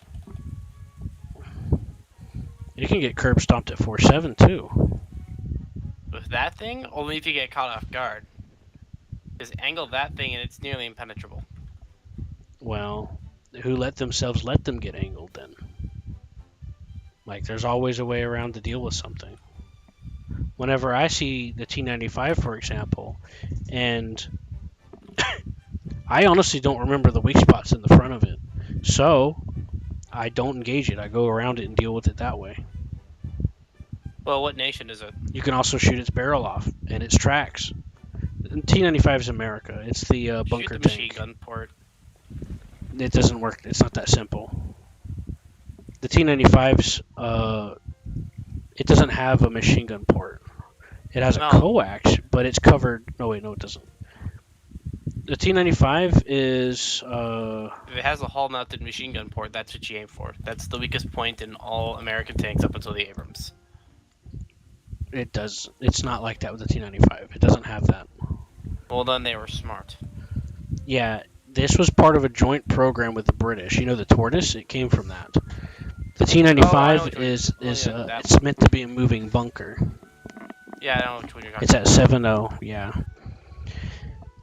As far as I'm aware, it doesn't have a forward weak spot. I fight the T95 using a Tiger, one, because I always bring vehicles underneath my BR that I'm queuing for. That's kind of stupid. No, it's not. You can. It's worked under. It's a skill-based game. You could do that. You can do a lot of things with a lot of different stuff. So, because it's been a while since I played, I forgot how to take on the T95. So you could destroy its barrel, its tracks, or instead of going through all that trouble, just deal with it a different way. You don't have to always shoot at something when you see it. This is something that I was teaching Seth and some other guys. Don't interrupt an opponent making a mistake. Because sometimes I'll see a tank starting to cut a corner, and then they shoot, and the tank stops and starts to aim at them. And it's like, just let them cut the corner so you'll get the side shot. A lot of people, for a lot of the stuff that I've seen in the game, I haven't been able to explain it outside of me understanding that it was my problem and that I made a bad choice. and that goes for other situations too. I've seen someone get shot in the front of a Tiger 1 by 76 millimeter, and they're like, "How did you penetrate me?" It's like, "Cause you didn't, you You didn't angle, and this engaged, gun was designed to take on that armor. you engaged him at close range, facing him forward. That was your problem there." You engaged the gun meant to take down your armor at close range. Yeah. And he's like, "Oh, that sucks." And it's like, "Yeah, but." He's like, "I can't do nothing. How am I supposed to win?" It's like, well, here's the thing: is you're not thinking about it. You got to take a step back as a whole. There's a lot of ways you could have taken it. You could have, instead of rushing, you could have stayed back and waited a second to see if anyone was coming first, or at the very least took a peek. There's a lot of different ways to handle something, and that includes the setup. And a lot of people don't realize that. They only look at what happened to them. They're like, "Oh, I got shot by that plane. It must be overpowered," or something like that. Or "This game sucks. I can't do nothing." It's like, well, you did literally just go into a stall climb to try to chase somebody. I mean, you set yourself up. And then I try to, be nice about it. I try to help because I'm tired of being quiet about that stuff. So I try to be part of the solution because I don't see as many of the older guys like me trying to teach people some things as much anymore. Like, one of the basic common things that used to happen all the time, especially in 5.7, 6.7 Germany, is that you would capture the closest point to your spawn on a map that has that as the team, so that everybody will have a chance to get another respawn in case something happens. But I haven't been seeing that as much people taking the time to do these things. So I try to be the change that I want to see, usually, as much as I can.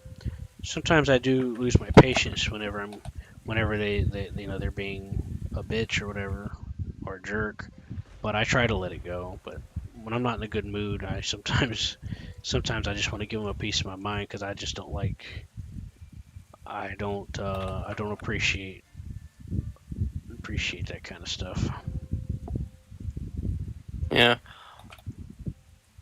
Although I am sort of falling out with War Thunder.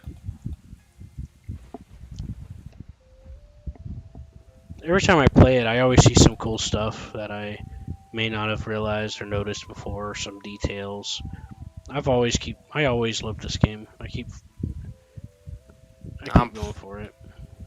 I'm falling out with it. Now, a long time ago, I didn't play it for a while because I didn't understand what I was doing, but then I took some time to look some stuff up and practice a little bit in custom battle with some things here and there. Like with the ME410, if you take the takeoff flaps, you can aim down at your ground target and glide over it, horizontally. It's awesome to do that and you can use that. You can do it with the 50 millimeter one. Yeah, I'm falling out of the game. I'm not having fun with it. Well, it's all a matter of perspective. Maybe one day you might understand once you got some time or whatever. But it is what it is. Yeah. But once I've learned that, once I realized that, that I was the wrong one, and I was the one that was fucking myself over, and then trying to blame other stuff because of what YouTube people told me and stuff. I focused on having fun. I just oh, well, I like using this tank. I'll keep doing that. And I just started doing other stuff. It's not a stat padding RPG. It's not a progress bar. It's a game. So I started treating it like one and having fun, and I just went from there. Yeah, it feels a lot like a progress bar. It's not. That's what with the grind. It feels like it's a progress bar that's eternally buffering. It might feel that way to you or someone else, but that's how you're choosing to be. Because you're used to having some other stuff. Because, see, Hammer asked me, why does it have this progression stuff? And I said, because it has to fit in a modern Squarespace. It's And free it to does play that by for having one. the longest grind. And it does that by having the longest grind of its industry. No, it does not have the largest grind. That is far from the truth. I've had this game for 2 years and I have not completed a single tech tree. I've unlocked almost the entire Japanese air tree 1 second. in not even a month. Yeah, again, I've had the game for 2 years. I've played casually, and I have not finished a single tech tree. That's anecdotal. It's fact, though. No, that's from your perspective. That's you saying, I think this because I've spent some time doing this. That doesn't mean that that's the case. And you said of the industry. That's a very big statement. I've played a lot of shitty games with tech tree progression. I've played a lot of MMOs and free to play games, and I used to want to try to do it because Total Biscuit inspired me. Hold on a second. For my opinion, for me, the big problem is the grind. From my opinion, the grind takes too long. Right. And my statement, and the game is too punishing if you don't play well. My statement is that there is no grind. It's all in your head. A grind is an unenjoyable gameplay loop. And if you're going to try to work on progression, like I fly planes at 5.0, and I'm researching. I can research jets. I don't give a shit. Like it'll be slower, but I don't care because I'm doing what I want to do, and I'm having fun with it. Okay, you take care.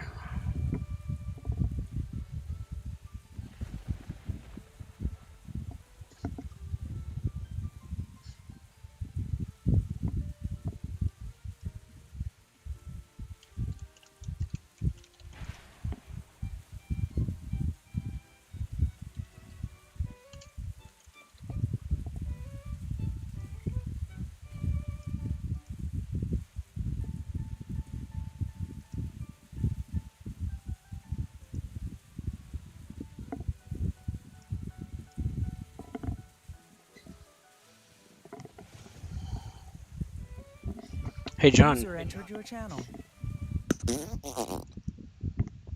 Oh, hello. Where'd John go? John died. He's AFK. I need to go. I've been holding this in for like an hour. I was having a discussion with Salty. It was actually a pretty good one. I had fun. So we started off with a pretty good, decently defined premise. It was actually a nice engagement. So his point of view was about War Thunder.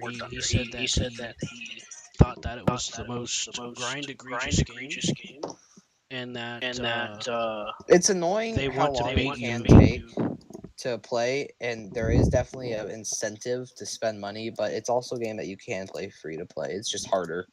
Well, my argument is that since the game is obviously built to be a game first, and my facts and point of view comes from years of playing multiple different games, free to play and not, that the game is made to be a game first.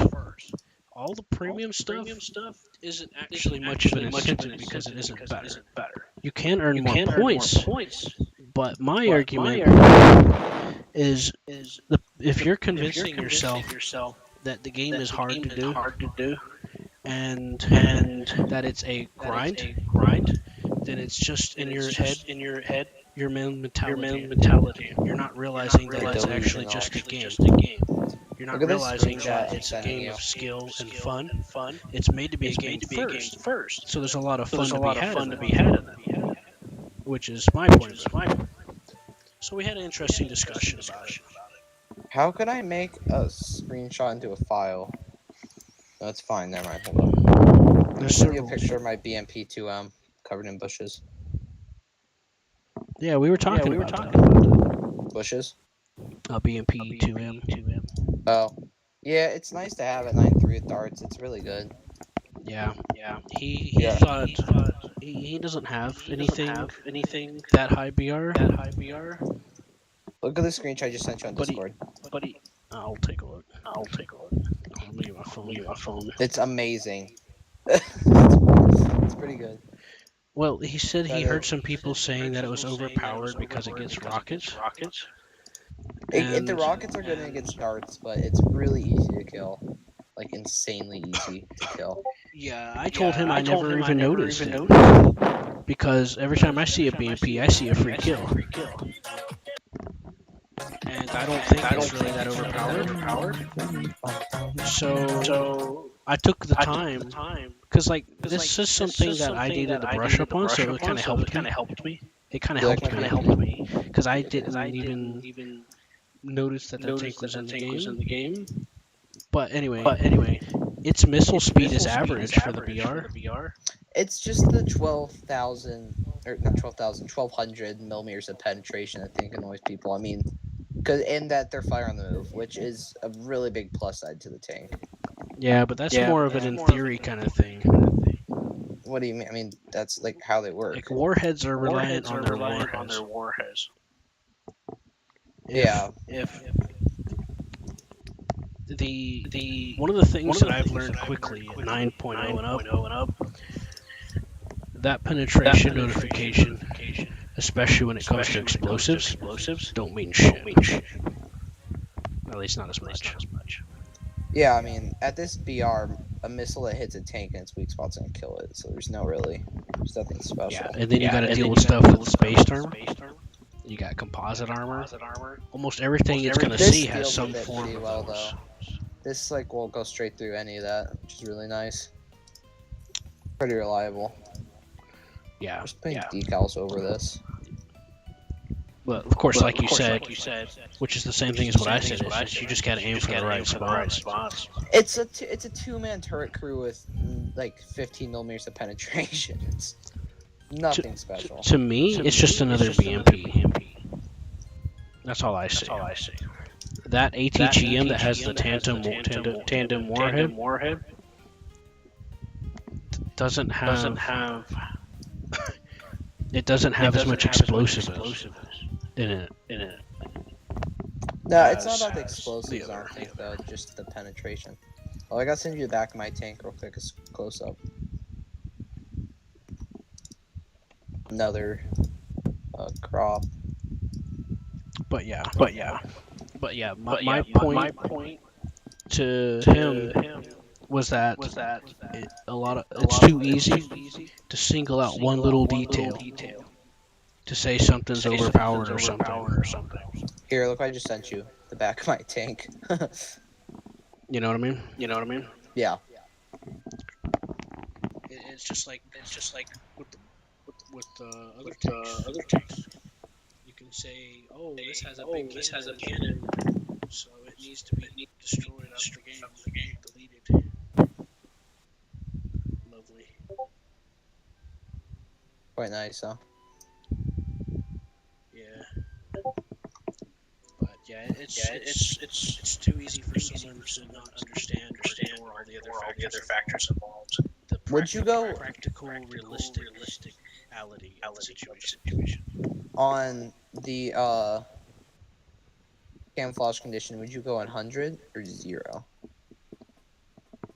Well, 100 means you got the full quality of the colors. Yeah, but like I put mine down to 0 on the BMP and it looks really good. Like the rusted spots looks pretty cool. It just depends on the tank.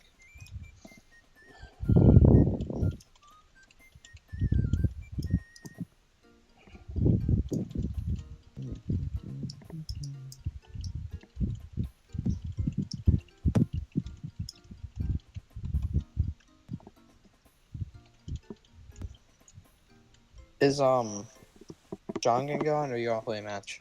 Well, he got off just before you got on. I think he's taking a break to go eat. Or he got tired of getting talking. Let's play a match.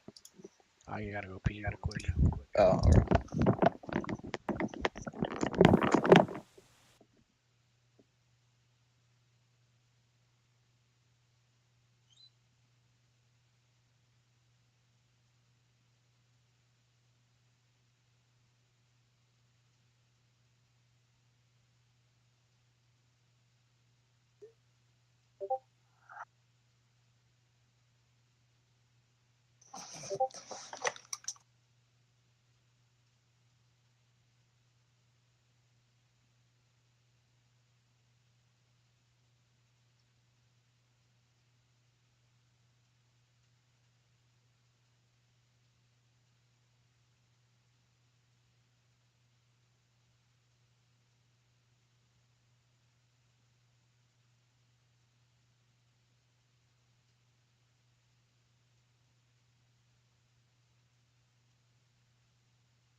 Okay.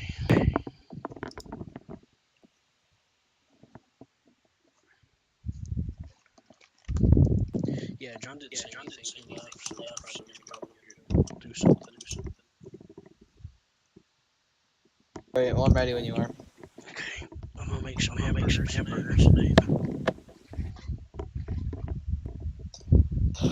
And my dad's out. The restaurant's just gonna bring me back food when he gets back. He's with his girlfriend. But at least I get to get good food instead of whatever we have at the house. Dude, I've recently just been buying decals off the marketplace. It's like the most fun thing in the world. You said it was 9.7? Yeah, we can go down to 9.3. I just have the terms in my lineup for the extra premium tank. Okay. I Do you shot want me to down 5 planes in this one match earlier today. Planes and helicopters. In what? Type 93. Oh, Type 93. Dude, that thing seems so much fun. Oh yeah, I forgot about our little thing where do you want me to go? Do you want to go down to 9.3? I'll remove the terms. If you want to. Well, I don't really care. I mean, it's just another tank I just have. If you're doing 9.7, I could. That's we'll do Jet. 9.3. Let's check. I have every plane in Japan. Every plane, Japan. Very sweaty. What's that mean? It means you play a lot. Well, I unlocked almost every plane doing simulator. And then I unlocked some of the others just casually playing with other planes. I tend to just do what I want to do and have fun with, which is usually like 5.0, 6.0, 4.0. Yeah. And just over time, I just unlock the stuff. Russian top tier. What's that? I think I'm gonna grind out Russian top tier. I mean, I'm already pretty close. I'm at 10.0 right now, pretty much. Yeah, it's gonna be a while before I touch Russia. It's just like I'm just right here, tired. and I love the play style of aggressive tanks with ERA that can eat shells. I like the aggressive play style, so that's like if I can do that, which I can't because I play on my buddy's account that's top tier Russia. It's really fun. Yeah. I got tired of hearing about Russia, so it's gonna be a while before I mess around. The Abrams are pretty good too. They're super fast. Yeah, but I kind of got the Germany. Leos are really fast too. They're kind of equivalent. I haven't really used them yet. I've unlocked several. I just ain't used them. Yeah, top tier is really fun. I really like them. I had the Leopard 2K. I never used it. The 2K? Yep. 2V. Yep. 2K. 2K. I have the It's a event one fun too. tank. You know, but all right, you ready? I have the 2K and the 2AV. 2V's not good. and the I'll be- I was 9.0. fighting some of them earlier. I dropped a 9-kill game. It was like they're such like weak tanks. What are? The 2AVs. Really? It's got a lot of protection. Well, so they're 2A4s with all the composite removed, right? You said 2A4? It's a 2A4 with the composite removed. And it doesn't get the better round. It gets TM23. Where's the composite at? So do you have the normal 2A4? Or can you just preview it? Well, I have it. I should bought it. So, like, go to X-ray, and you see in the turret cheeks all that composite. Yeah. That's where it doesn't have it. It doesn't have any composite there, or on the sides, which makes it lighter and faster. But its turret is like worse than 2A4s. You can pen the right side with. I penned the right side. I see. It has less. It still has some. But not much. But it's not anywhere equivalent to the normal. So you can say on the the normal 2A4, which I'll just use the 2PL. No, because that has. I think in some ways. Oops, sorry. On the normal 2A4, see, let me go to the tank. So I was playing. There is some extra composite armor where it isn't on the 2A4. I was playing with the T64B, right, with its 3VM 42, and you can pen right through its. I guess you almost can too with the normal 2A4, but it's a lot easier to pen. I guess is what I'm saying. It looks like it gets more armor than the other one. Which it has more armor on the LFP. It can eat Abrams rounds. Well, there's also some slotted in between the exterior fuel tanks. You see this little slits of armor? I don't know where I don't have it, so I don't know where you're looking at. Well, there's some extra composite armor and some other spots on the sides top. But it's not anywhere equivalent to where it can do the same as a 2A4. 2A4 is also not as good.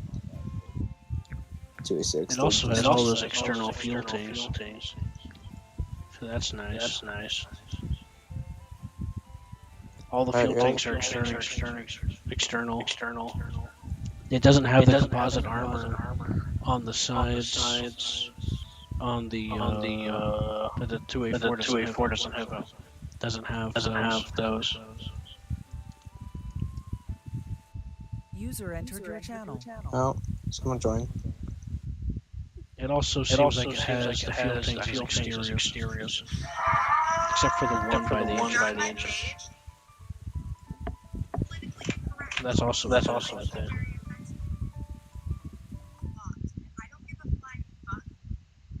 Hello, John.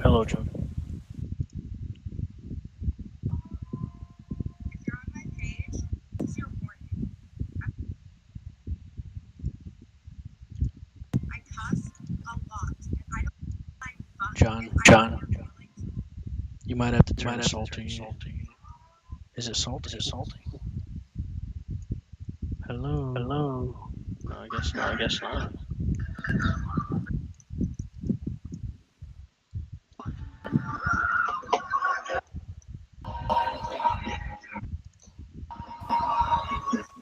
You're gonna play? Oh yeah. I was trying to figure out if it's feeding back. I keep hearing myself. I was trying to see if that's me.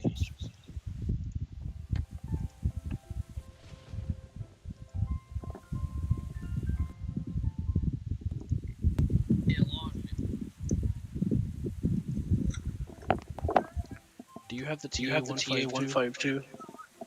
The German? I think so. Why? Well, I got a guy that flies them up, and I thought it'd be fun to fly with him for like a match or two. I don't know. I don't really like it. There's not the Falco playstyle of like the can't really dogfight. Okay. Where do you want to spawn? Low or high? I did pretty well with it. Where do you want to spawn? North, I guess. I can fight pretty well with the TA-152. Well, the H1 does have a high ratio wing, but the C3 doesn't. It turns. It also has this reinforced flaps that goes over 500 kilometers an hour. Really, I didn't know. It's just not my playstyle. I like dogfighting, and that thing's not able to dogfight as well as a Messerschmitt. I like dogfighting. It's not able to dogfight as well as like a Messerschmitt would with that VR. More of a boom and zoom.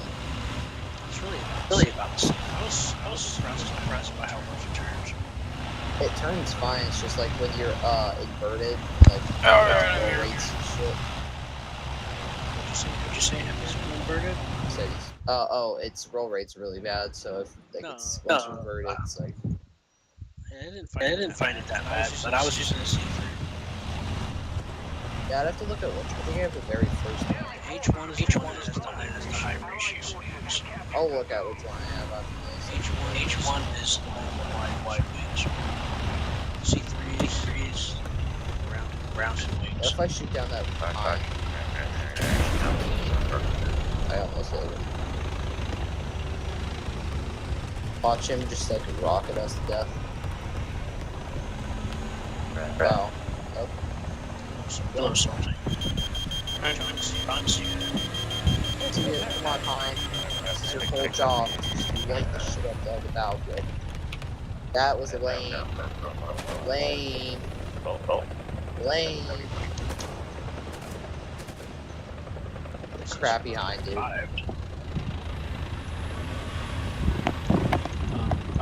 John. This guy in the chat was looking for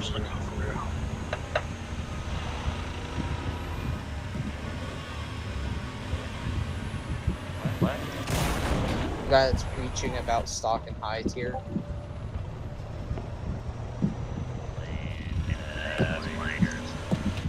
I hate using heat against TADs with the ERA though. That is definitely painful. I scouted that guy. What is it? It's a wheel. Oh, it's a rad cam. Okay.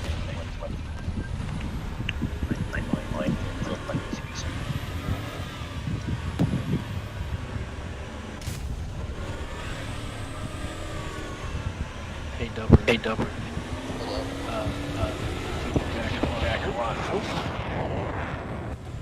Oh, fuck.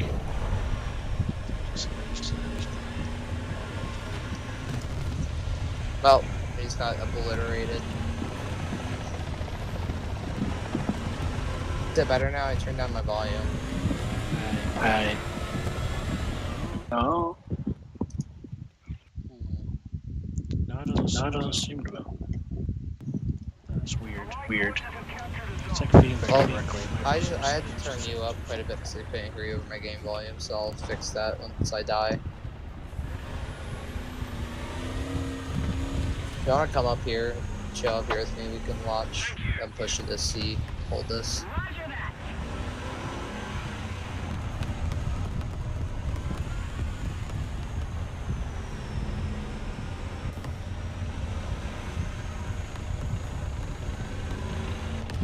I got the thermals. Oh, nice. What gen are they?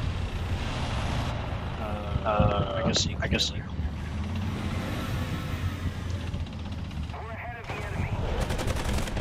Big light right there. AGS. I have no idea what that guy is. It's American. No, I know. He's like just watching you. I said I didn't know who he is. Oh, I saw him. Yeah, He was right behind the big line. Yeah, he's behind the rocks to the left of where those two just died. Yeah, he's about where their spawn is. Attention to the designated grid square. Roger that. I got a scout up on the big one. Did they go on by? Anyways, the TA-152 is 6.0. So if there was another plane you wanted to use a 6.0. I'd probably use the 288C because I'm trying to grind out a line to get the MiG-21 this south. Is south.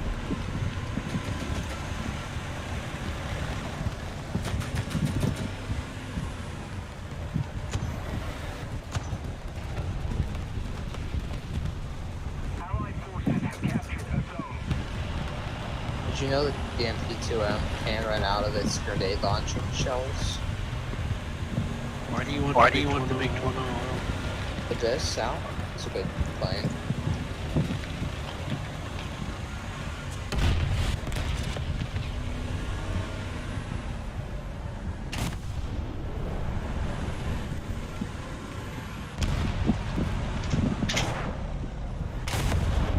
It's disgusting. Russian.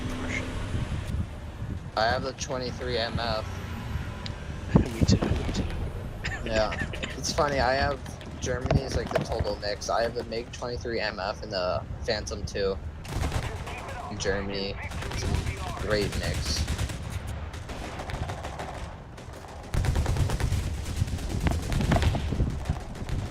Yeah. I've got them. Trying to get rid of all my ammo.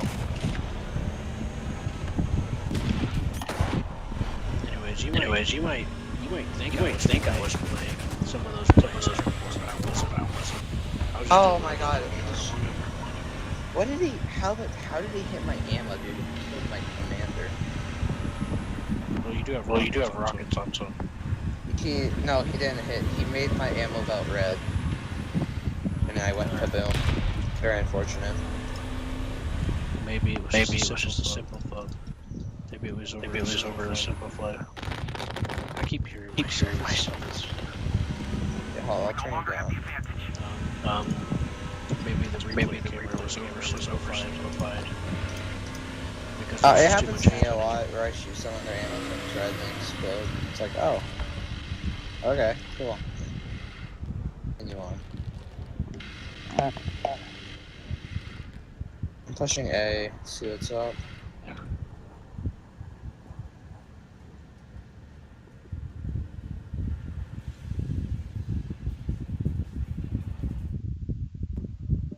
Looks like an Ocelot over here, and 284 to the left. 2 or 2AB. I don't know. Can I pen the 2AB in this thing? Lower. Attention to the map! That Ocelot is really trying.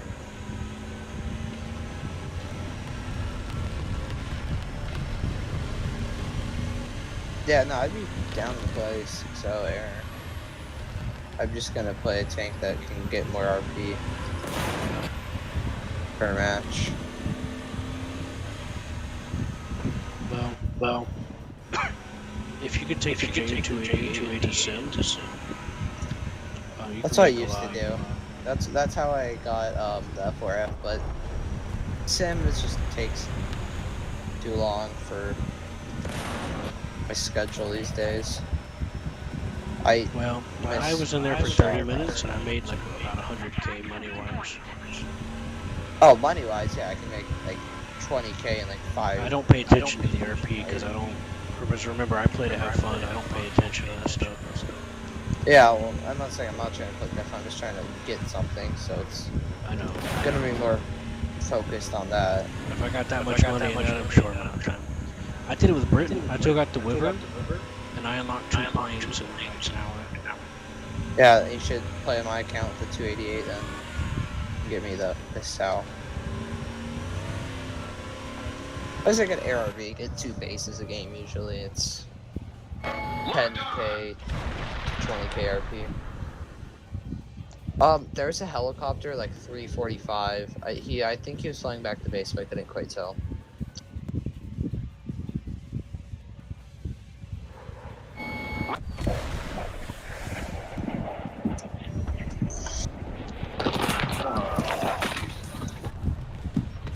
I just shot that guy down with the main gun. Well, that's good. I fired 2 missiles, and they both decided to veer off to the ground. Helicopter sounds 300, 310. Probably coming for me, so What good watch. helicopter? What helicopter? Enemy helicopter. Look 320.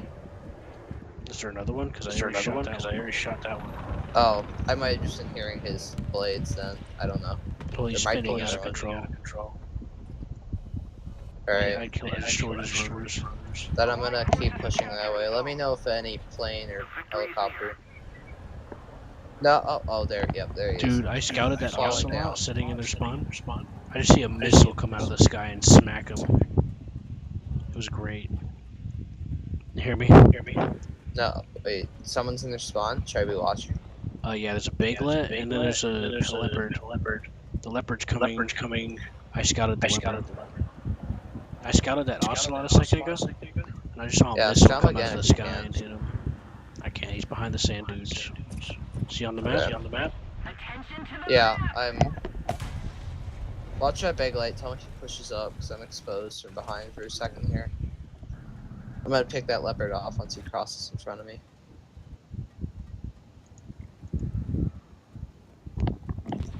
No, the bagel pins are showing.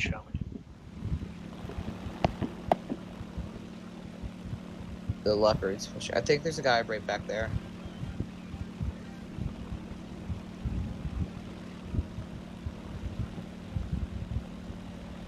Enemy jet up. 300s and A10.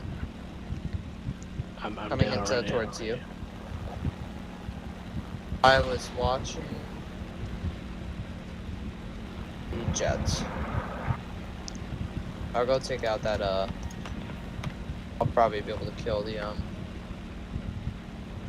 oh, it's got also in a prop. You gonna go get the helicopter, you see him far out. That's a jet, never mind. A10 high and A10 RTV. Nope, A10 swooping towards C. And be careful of A because there's the big light. Unless you want to try to sacrifice, I'll sacrifice myself if you want to get the kill. Nah, no need for that. I could probably turn my engine off and kill him. It's only worth it if it's worth it. Can you get bombs on C, or do I need to bomb it? You need to do it. Alright. Get that A10. That's my plan. Missile on you. I think. Couldn't tell. It's just a shell. I don't see a missile. A10 diving on you, from the right side, 290, 300. Yeah, I was shooting him, but then I broke off because you said there was a missile. No, there's two. One on your tail. Oh, okay. Evasive, go evasive. I'm jettisoning bombs.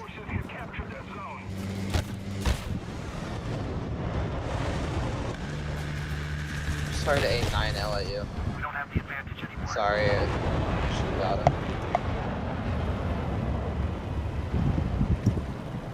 Yeah, I would have got both of them. I didn't break off. One A10's dead.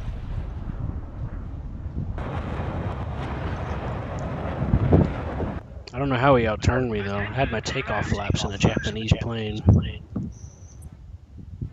Can't get them every time.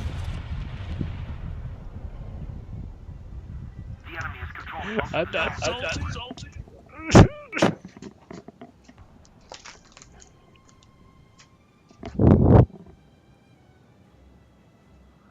What's he doing? He's stalling out. Somebody cover me. I'll be right back. Are you able to hear me okay? Are you able to hear me okay? Are you able to hear me okay? Oh yeah, sorry. Attack the Okay, I'm just viewpoint. doing this test because you said you had to turn me down, so I was just checking on you.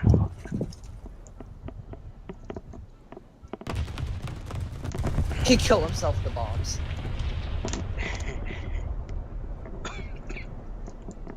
Hey, John. John? Yeah. I didn't hear all Jesus, that scared me. Attention to the map. Because I was getting shot at. Victory is close. Alright. Allied forces have captured the zone.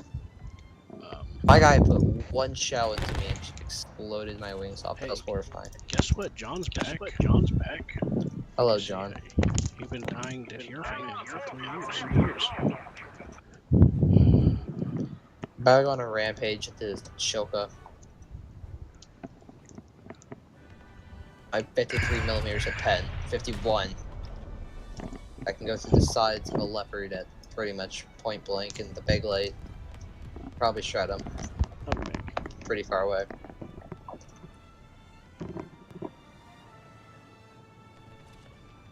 Thank you!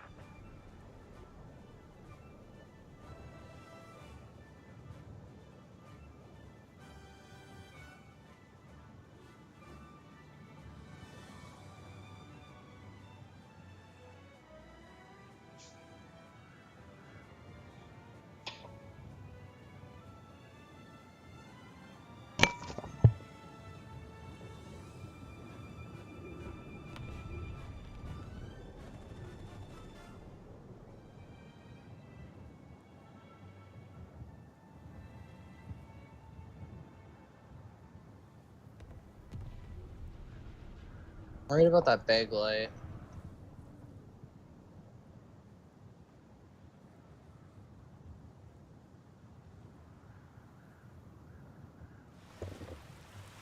Defend the B point.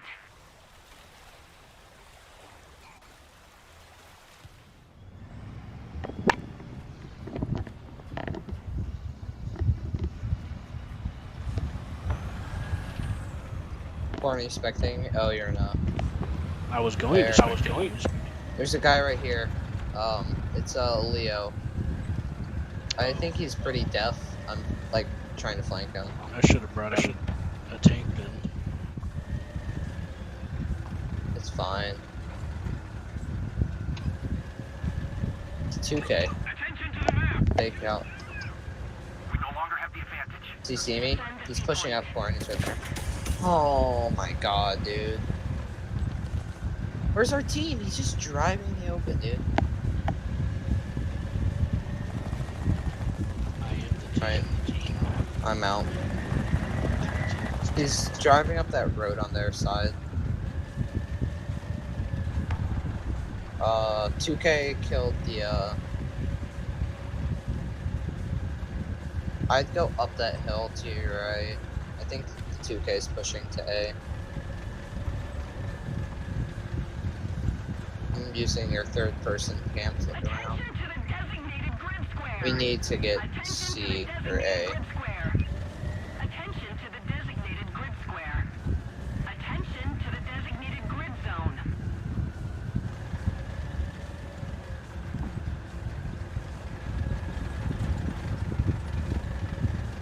I think you should just push to A.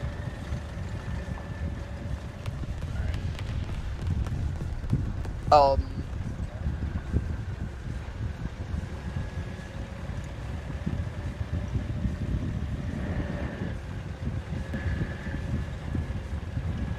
Oh, I hear he's right there. Yeah, he's right in front of you. On that hill. On that hill. He's on top of it. You're getting shot behind you on the B hill is a big. He's above you, above you.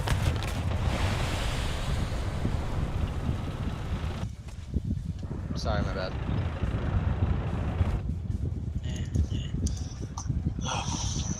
Another match? I'm not done yet. Okay. I'll review.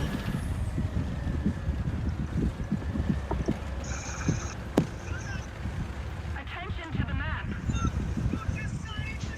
Attack the B point. Attention to the designated grid square. Roger that. I agree.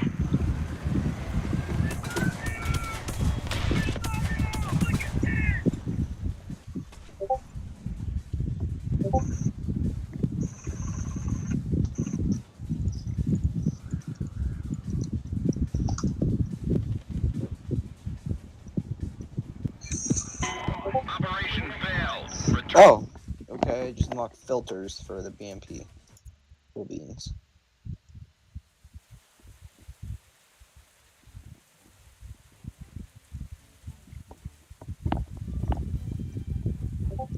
This video is for the boys. So if you're not boy, keep on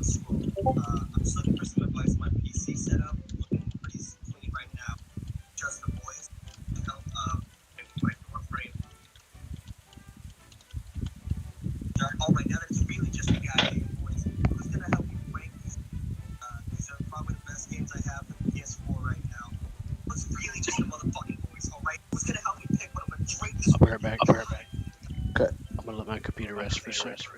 And I'm gonna cook. Something to eat. All right. How long will you take? About 20 minutes. All right.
Let's show you what to do. Got a bad bitch, show me I'ma leave with you. If I walk up in the party, motherfuckers better move. If a motherfucker shot me, I'ma put him on the news.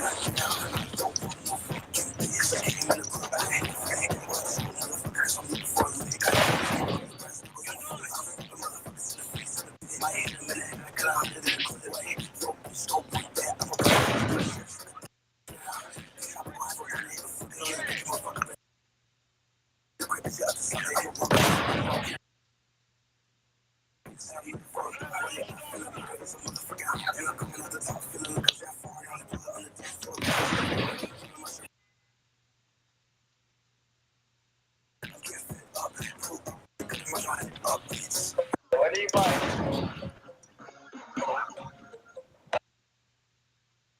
Выйди нахуй из комнаты, если ты долбоёб. Да я тебе сейчас въебало выйду.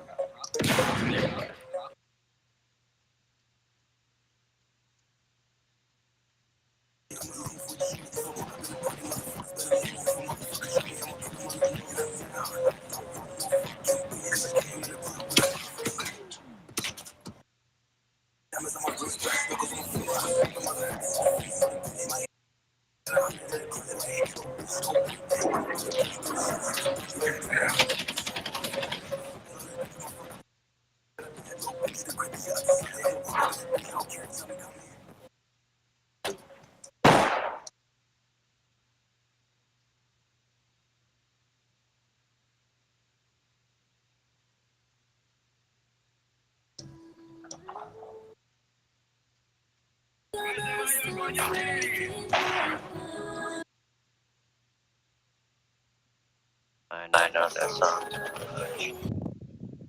You hear that? Yeah, I've been listening to it. Like, that's actually why in the background I actually start bumping my reggae. I hear some doors. I don't know. This song's pretty quiet, so.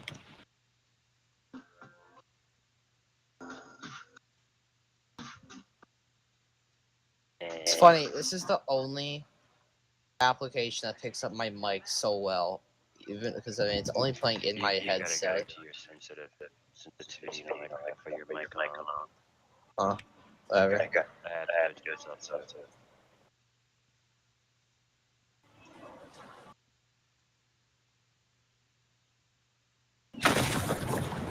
I just got suicide bombed by SBSK. The big bomb. Wow. Okay. Not dead.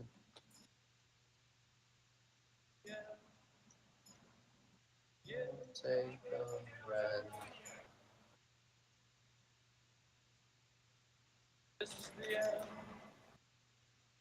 My only friend, the end of our elaborate plans, the end of everything that stands, the end. No safety, no surprise, the end. What's up? Oh, for worth, let me get my daily. As soon as I responded to you, I got killed by you at point blank. Sad. Ooh, I know how that. It's fine. I had like 7 kills. How many kills? I had 6. Yeah. I honestly just spot camped them, but whatever. Yeah, I'm usually the weak one out of everyone, so I'm better off just bombing shit to death. Like, really. I'm not doing that. About a BMP, everybody. This is such a powerful lineup, like a 9-7 Russia. 9-3. BMP 2M and stuff. The highest tank I have is or Jared. And like overall, my For highest vehicle, like yes. tank I have is well, I have like everything. I have every single thing 11L in Germany. Yeah, Other than that.